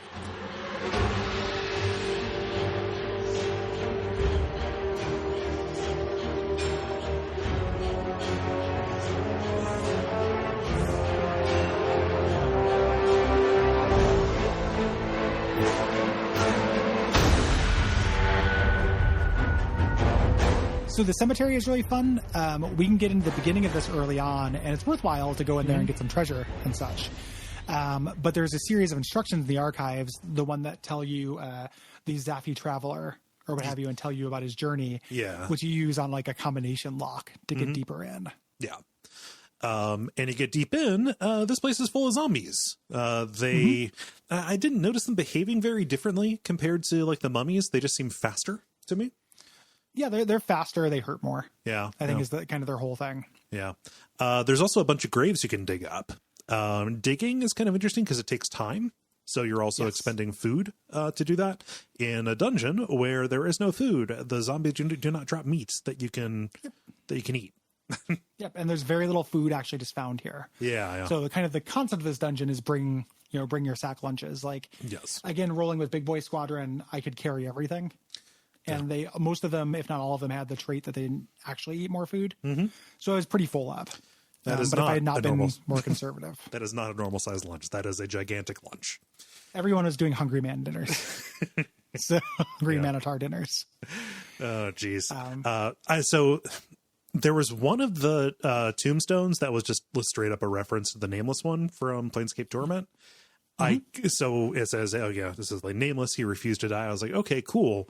Are the other ones call outs? I didn't recognize them. Did you? No, I was certain they were. Yeah. And there's like a little bit of a little story in the tombstones where they're talking about somebody who's like a puzzle designer. Yeah. It's like a family that has the last name Riddle, but I didn't discern anything from them. Like the only Riddle last name I know is from Harry Potter. And I don't think it was referencing that. No. I was thinking this was either Finland shit or a reference to somebody they knew. Possible. You know? Yeah. So, or like somebody on the staff or what have you. Regardless of which, like digging up graves ends up being fairly profitable. Like you fight enemies, you know, or you get a potion or what have you. Yeah. So I sacrilege like left and right. Because why not? Get me my corpse handling gloves. One puzzle, you stand on a pressure plate and 3 gates open around you in order. You have to throw items in order, which is kind of tricky because there's a cooldown on throwing. So you have to equip 3 guys with throwing weapons and throw them in the right order. Also, they open up the path forward. They open randomly, so you know it's not always the same way. And because this is first person, you're always looking in one direction. You have to use the audio cue. This is how I learned that when I put my desk back together after doing some rearranging, I have my speakers backwards. I was like, damn it! I hear the sound coming from the left, but it's on the right. What? What the? Oh yeah. Oh, okay. I just need to switch these wires. Okay, I'm good. Yep. Headphones game. Yes. There's another puzzle where there are sets of switches on the left and right, and they move these floors around this kind of ring of pitfalls that are there. Very tricky. Yeah. You have to rotate the floor in a way so that you don't fall through this. Yes. So like you do not want to press the switch if you are standing on the floor that is controlled by that switch. Otherwise you're going to fall through. Yeah. Really tricky. There's also an urn puzzle where you have to clear a path for a spark by destroying things from a distance. Yeah. And one of which you can do, you know, most of the things you can just kind of throw rocks over there, but one of them you have to use teleporter maneuvering. Yeah. To throw a rock around a corner. I love that. This is so good. Yeah, it's really clever. Yeah. But all of this, like I think you got a couple of like power gems up here, but it is taking you down into the center catacomb, center crypt here, down to these catacombs where like a particular family was buried. These 2 brothers, the Wormbound brothers, who have been gifted with immortality, but like not the good kind where you get to stay alive. No, just zombies. Yeah, they're skeleton zombies. But this is Zerent and Oral Wormbound. I was so happy with this because I love a skeleton crypt. Yep, I love a skeleton crypt, and also a science dungeon is what's happening down here too. Yeah, there's at least with Oral. Yeah, yeah, Oral's great. Like this is super good. Like this is after Darasoon, this is my second. Favorite dungeon in the game. Yeah, but these brothers, they were servants to the dragons over on the mainland. But they betrayed them. They stole an egg and then brought it over to Nex. And then the island master said, yes, I will give you dominion over the catacombs. Yep. And then raise that egg as his own. Well, yes. And that's why the island master flies a dragon. Yes. Yeah. So there are big bugs here that kind of harry you. There's not a whole lot to them. A way bigger deal are these Xeloroids, which are the tentacle eye things that paralyze you. Yeah. There isn't a potion. Nope. For paralysis. That sucks. It goes away after a few cooldown rounds, but yeah. Quite a while though. Yeah. And just losing a guy, you know, if your heavy hitter gets hit with this, like, fuck you, you know, these things suck. Yeah. It feels like they come out of nowhere too. Like that's just a problem with flying enemies in the game in general. Like if something walks, you can kind of say like, oh yeah, like this is where they started. You kind of get the sense that they just put these somewhere and then they just make a beeline for you. Yep. Yeah. So the first floor here is Zaren's realm. Here in the catacombs. It's pretty big. There's lots of puzzles and combats, and we're kind of accelerated right now. Like, these puzzles are complicated and the floors are really big, but we're just going to hit the highlights, you know? These are big dungeons. Yeah. Same thing with the next thing. Same thing with the pyramid. Yeah. Like, both really big dungeons. Mm-hmm. So there's a puzzle that I was initially really frustrated with, but then I realized how good the hint is. The bridge. So, like, you find a note that basically says, like, over and down and over and over and down and then over again or something like that. It looks real simple. You know, it's just a bridge with a little door on the end of it and a walkway under it. But the note is kind of telling you this complicated dance that you have to do, basically walking under it and over it a certain number of times before it'll open up. Yeah. Yep. Which I was down for. Yeah. Here, like, that is a good one to move forward. There's another puzzle here, the clock 4 puzzle, where there is a chamber with a ring of open trapdoors around it, and the closed trapdoor depends on which hour it is. So you have to rest and wake up. When you rest, you just hold R and time starts moving quickly, and then you press it again to stop resting. You're not immune to enemies or anything during this time, so you want to find safe spots if you're doing that for tactical reasons, not for puzzle reasons. Mm-hmm. But this is, again, that intuitive leap that the face of a clock, is what these pits are. It's good. There's a puzzle that is, this is an early game puzzle that is here in a late game dungeon. The pressure plates that you have to like mirror the state. So, like, on the other side of a room, there's some objects on pressure plates. Okay, I'm going to overcomplicate this. I think it's going to be much harder than it actually is. No, you literally just put the objects on the matching plates. I thought it had to be on the ones that it didn't. Yeah. Weren't on, things like that. And it's a little too easy. Yeah. And that can be a bummer. Like, if something is a little too easy, it's like expectation setting is important. Yeah. You waste time overthinking it. Yep. You end up making your way to Zerant Wormbound here. Zerant and Oral are basically the same as far as boss fights. Yeah.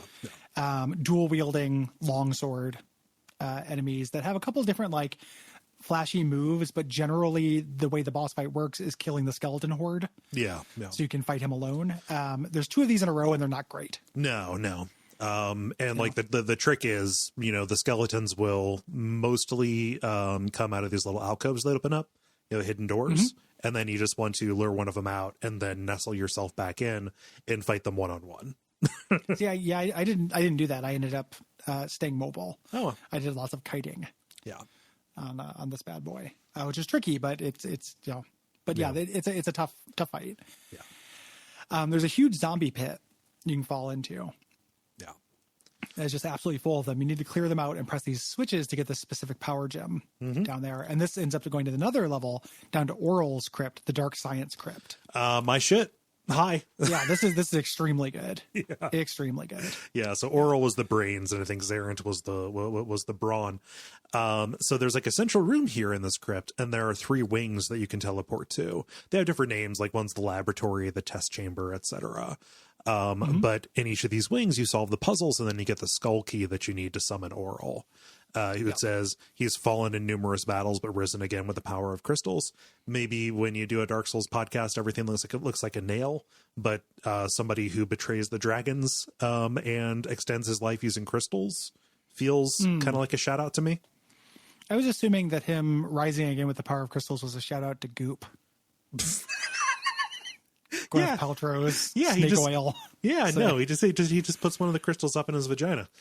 Yeah. Yeah. Oral's vagina. Yep. Oral. My 2 interests on dating profiles. Really, it's a really direct profile. Yeah. Just like, hey, listen, let's not beat around the bush except for yours. Let's go. So the North Wing is this room with these Skybridge tiles that are all there, and it says once all the lights are out. Yeah.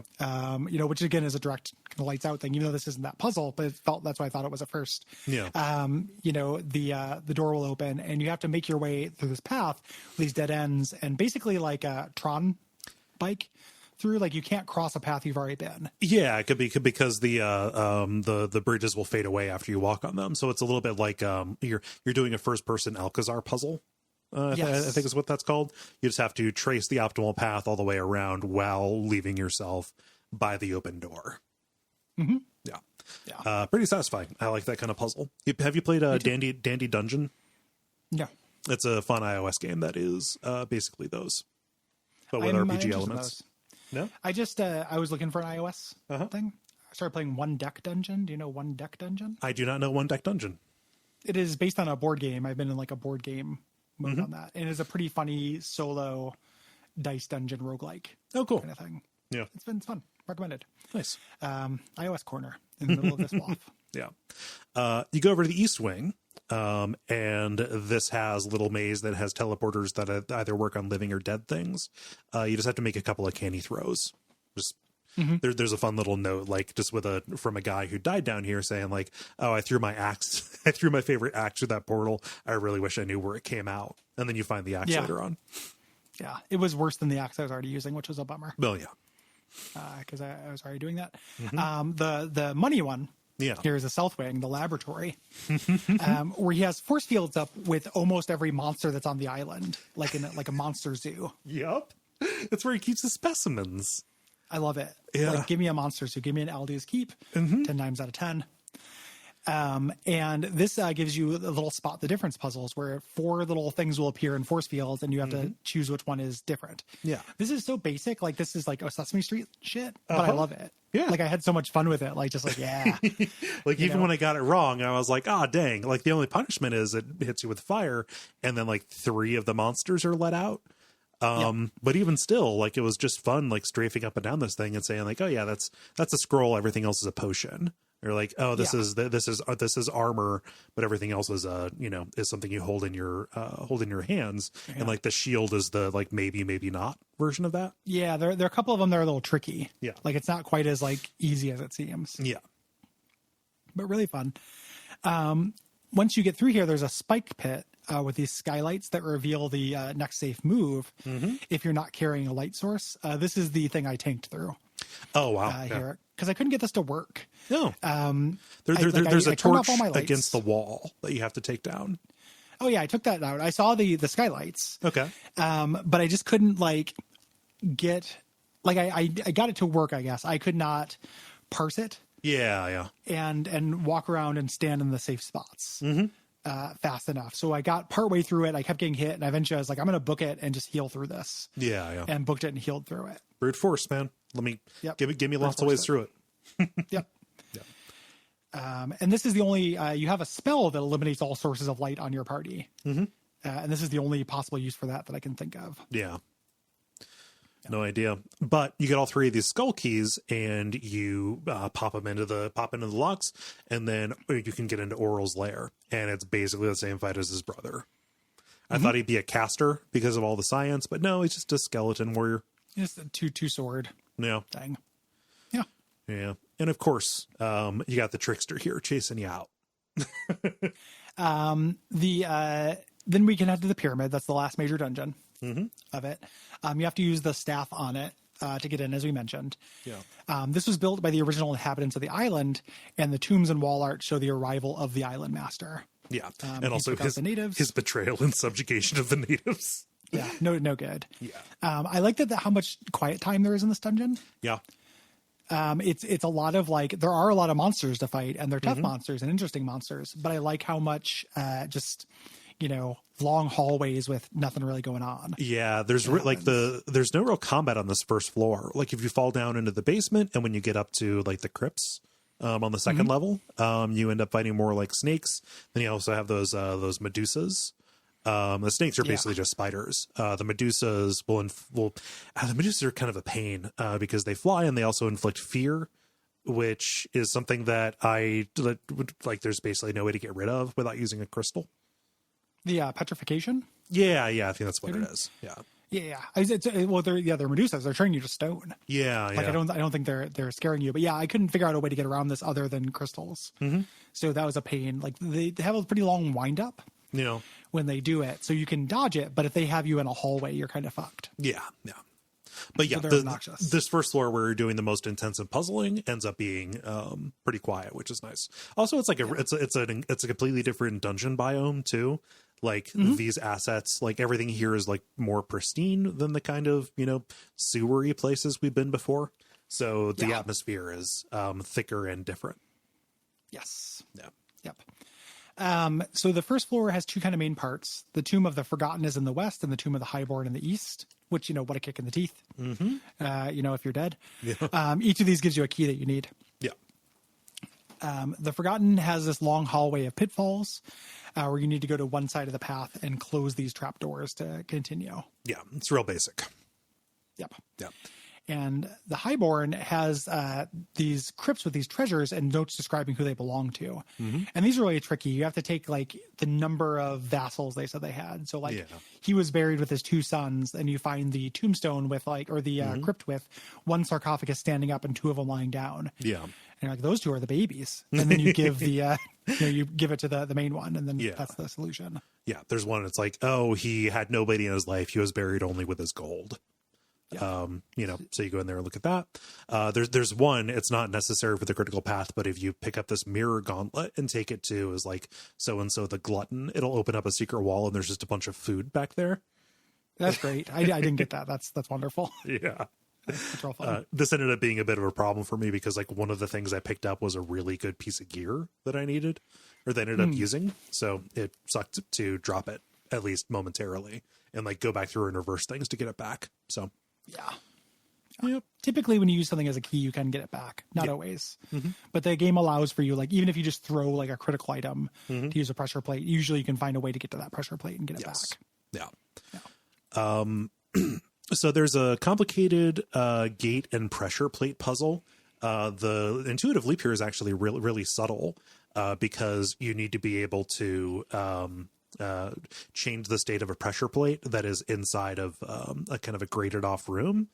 And if you're just doing okay, I'm going to drop one of these down and press it down, you get over to the other side and you can't reach it to pick it up to change the state. So you have to put something on there, go to the other side, put another object on the nearer side from over there, and then go back over and pick up the far one. This is complicated. Yes. It's a tricky one. Yeah. Again, I love that intuitive leap. It actually makes a difference where you put stuff on a tile. Mm-hmm. Yeah, putting on the far end. Mm-hmm. The main way forward is blocked by this room full of pitfalls where you need to use these keys to unlock these two rooms so you can enter a combination on these pressure plates to create a path to these switches. This is also really complicated and took me quite a while to figure out. Yeah, this is the point in the game which a little fatigue was sitting in. Not, again, I was loving it. One of my favorite things in the whole game happens soon. Yes. But some of the, we had reached kind of the scope of pressure plate binary state puzzles. Yeah. That I kind of wanted. Yeah, and this one is actually just a little bit frustrating because you do the input, then you walk into another room to see the output. Yes, and it's which breaks the rules a little bit. Yeah, and it's very difficult to discern the puzzle because again, you're standing at floor view, you're not looking down at it, so it was not very easy to draw a little sketch that said, okay, yeah, if I press the north button in this one, it changes these. Exactly. Yeah. So a little bit obnoxious, but it's fine. Mm-hmm. You move past that. And you get to the offering room where these tombs, you have to lay items on certain tombs to move forward.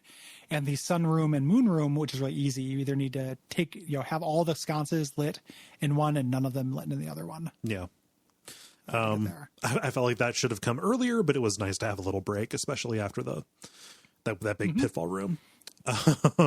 Man, this fireball path puzzle, where you have to, basically open up a serpent door and then throw an item across to make a fireball change in midair. One of these that spans basically a whole floor is too much, actually. Yeah.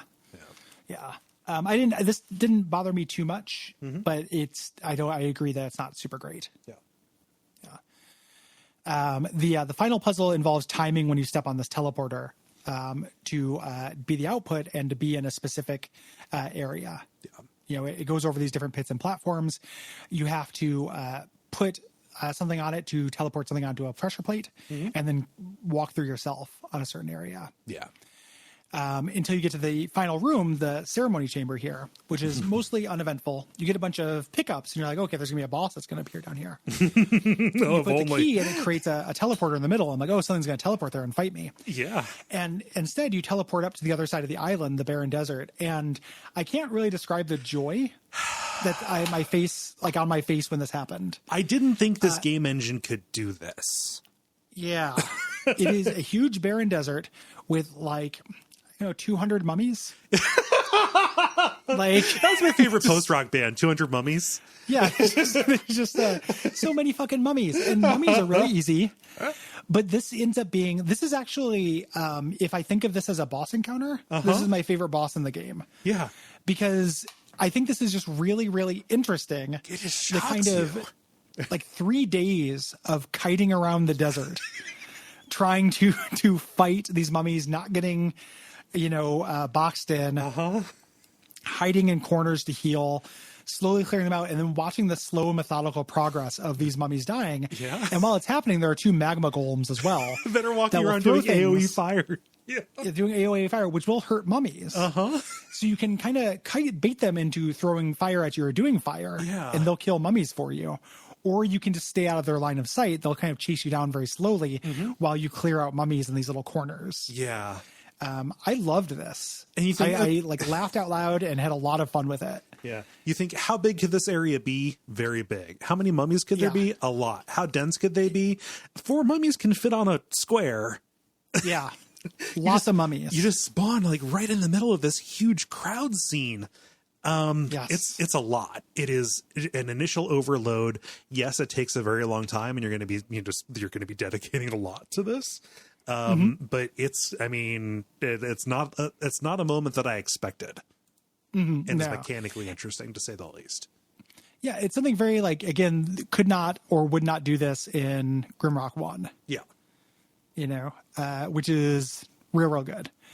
I love this. Yeah. The golems are really hard. They're huge. They're 2x2s, if I recall, right? Yeah. Are they actually that big? Yeah. Yeah, they're 2x2 and they're very tall. Yeah. They're very tall. They have physical attacks that can hit huge swaths of area, kind of around them. Basically, you don't want to be perpendicular to them for very long. No. Because they can swing around or shoot fire in all 4 directions. Yeah. And I was pretty much just relying on Meteor Storm at this point, and that doesn't do damage to these guys. I don't think it heals them.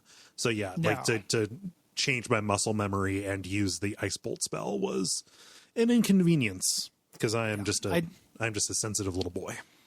A lot of ranged weapons. I took these guys out, and I cleared all of the mummies first, to make it doable. Yeah.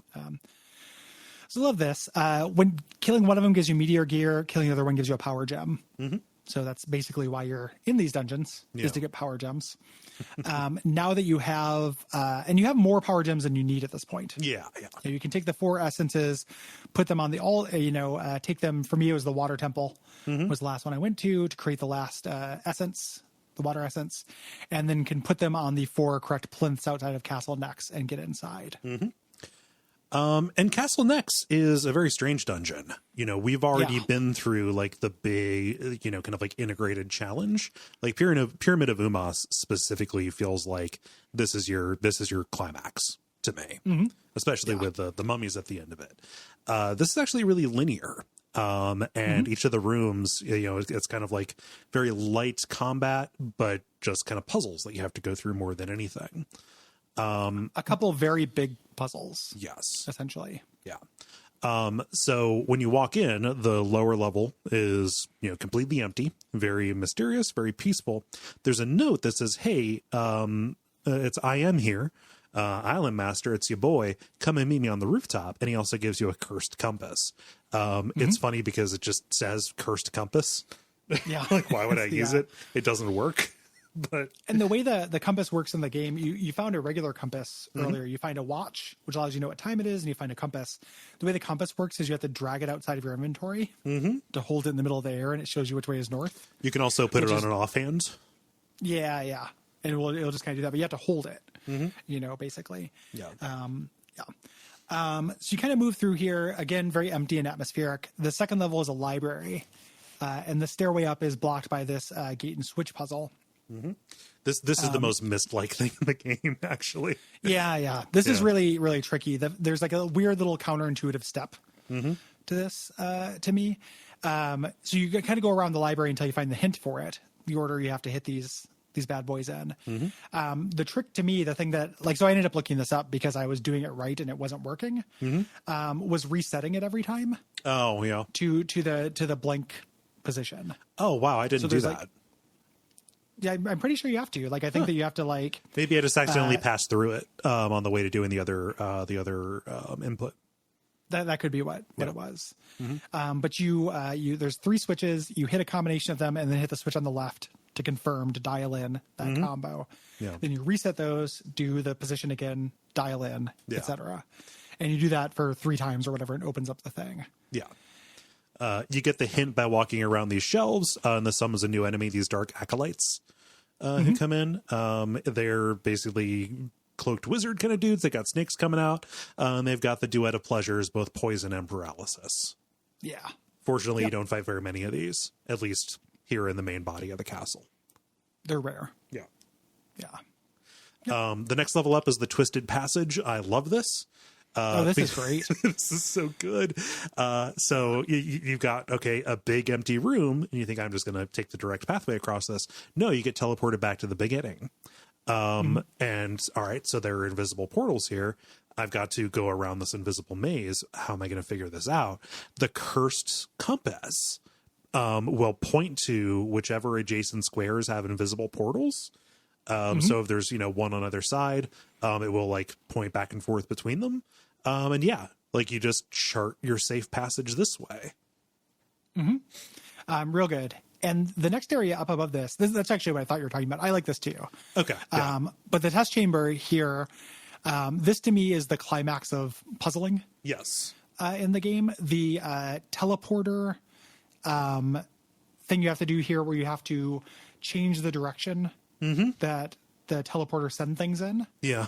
To time out and then like pick up and change the direction midway through your walk. Yep. To me felt like the final exam of puzzles. Yeah. It feels so portally because you have to like lock the spark in a loop and then pull it off and then make a run. Like that's probably one of the best uses of reflexes in a puzzle in the game. Yeah.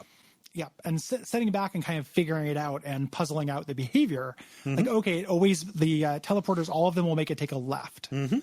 And I need to create the path for this of lefts where it doesn't cross over itself, beforehand, because it will go left first and fuck me up. Yeah. So I need to fire it off, and then it can't go into a closed loop. I have to basically close the loop after it's already in there, and then get over to the side. And how big I have to make the loop to give me enough time to get up there to move the rock. And pick it up and get there. Like, I love that. Yeah. The stuff leading up to it is fun too. Yeah. And getting up there. It's like this huge, like 4-floor gigantic room. And the map is useless in it too, because, an individual floor levels. Has multiple levels. So like everything's kind of overlaid on each other. I mean, that ends up being a real factor for the void, which is kind of the next area. This 3D catwalk maze. That is tricky enough, especially because there's light combat on them.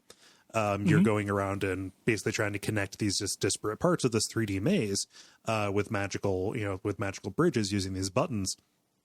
To get the final one that you need, you actually have to take a leap of faith. You have to jump down from the top level to like the second level to get to hit the switch that you need to finish things out. It's really satisfying. Yeah. Like this is second part in the game. Yeah, I know where you can look down. Yeah. Where you need to look downwards.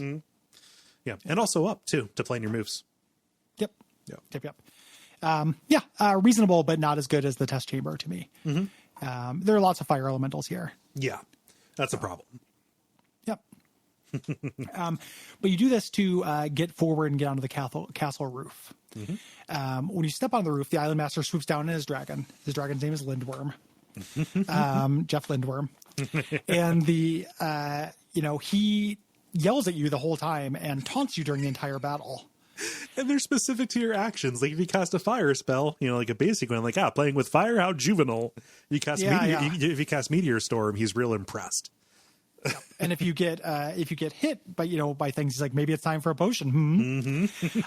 There's not a lot to this boss fight. I found this really hard. Yeah. He's in a big open area. He summons fuckers. in waves, and also in waves of increasing numbers and increasing difficulty. So it starts out with like basic skeleton things, and then it goes to his acolytes, and then in the final wave he like brings in magma golems and medusas and stuff. Yeah, which is a huge problem. The saving grace of that is in the final wave he also attacks. Previous to this he would go into like a force field. And he will kill all of his troops if you let him. So it ends up being like you run away and kite. He can lose track of you as well. It's big enough that you can be on the other side of the map and he won't know where you're at and have to kind of look around for you. It's really tricky. A lot of these enemies that you kill drop things, like drop supplies. Like I had just like super supplied up. Used up all my stat potions, had a couple of those healing crystals. Everyone had several resurrection potions, etc. And the game drops more of these for you, which is really good. It's just hard to see and hard to manage while you're doing this multiple day fight where you're eating like several lunches. And, this is really hard. It's nothing compared to the M boss, which is the true M boss is horribly hard in this game. This is really challenging and I don't think great. Yeah, but both this and the true end boss use chaos in a way that is not really used elsewhere. It's very, very difficult to manage everything that's going on here. And you can kind of see here is where the limitations of the combat system show, right? Because, we're both defenders of this combat system, but it is a limited tool set, which is a strength, but it does kind of put a limiter on the number of things you can do with it. So, we'll talk about when we talk about the true boss, but he does a bunch of things that on the surface, I can understand what the developers were thinking. Like, that's a clever idea. For a game about this, like hitting me with a teleport thing that makes me change directions is really disorienting in this game. Way more disorienting than it'd be in any other video game. But you can't couple that with these like absolutely huge high damage attacks. It is obnoxious to do so. But you eventually kill him. You kill the magma golem and stuff. This is a long, tough fight. You're going to use up everything basically. If you're going to do the true ending, you want to gather up all these supplies and all this food because you might need it. Just he summons wargs, so you end and the roof is just covered in steaks. It's a steak explosion. It's like John a golden Spencer corral. Steak explosion. It's the and the hint that you're not done yet is he drops a power gem. She's like, oh, I have 4 extra power gems. That's weird. This can't be the end of the game. Yeah, they talked about a 5th shrine in some of those hard to find places.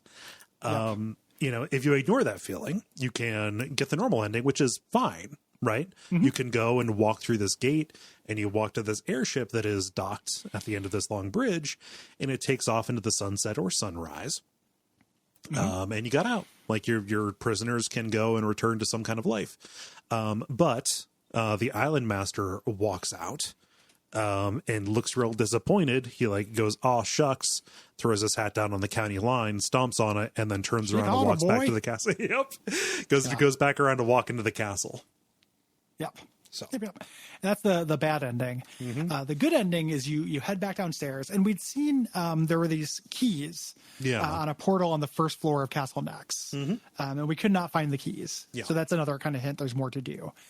If you head back down, you see the trickster flee towards the hub. So you follow him at this point, and that previously locked door is open, taking you to his lair, which is just a boss arena.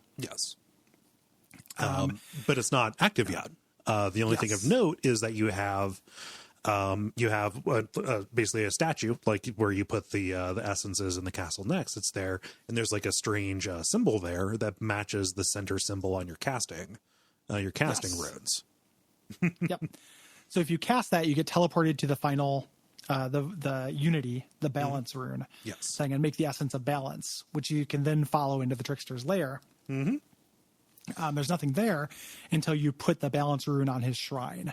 And then now we fight the trickster, and it's like tough trickster. He's summoning enemies.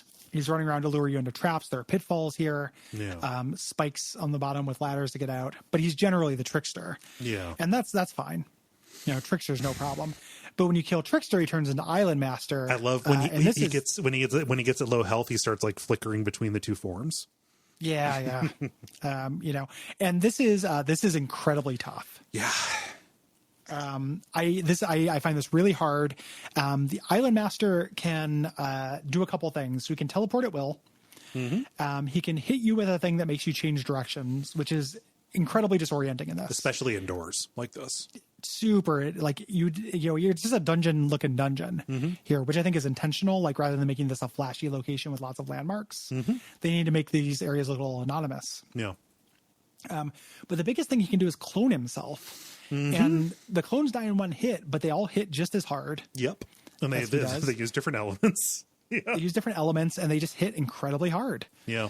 It's fucking horrible. It's really, really hard. Like I don't really like either of these two last boss fights. Like No. I got through it because I loved the game, and I was powerful enough to kind of muscle through with all of my alchemy hoarding through, but it ended up kind of making it's the worst the game got mechanically, where I was just like chugging potions basically all the time. Yeah. I just, the only thing that got me through was that I had like those healing crystal shards that I didn't use in other encounters. Yeah. Really, really tricky. But you wear him down, you find the correct copy, you do damage. He sometimes creates a shield around himself, which is also really obnoxious. Yeah. And you just have to move like really quick. Like it does not feel particularly well suited to this game, I think. Yeah. He changes his elemental affinity. So like, you have to quickly like cycle through different spells you're going to cast at him. Because nothing else will do damage. That also applies to physical damage too. It sucks. Actually, now that I talk about it, like it was really frustrating in the moment, without the benefit of the adrenaline of feeling like I was making progress, just laying it all out. No, this is not good. Yeah, it's a bummer. Yeah. And it's forgivable to me because it is the challenge. Yeah. Boss. This is the final boss of the game. You don't have to do it. It's the hidden, hidden secret boss for the true ending. Yeah.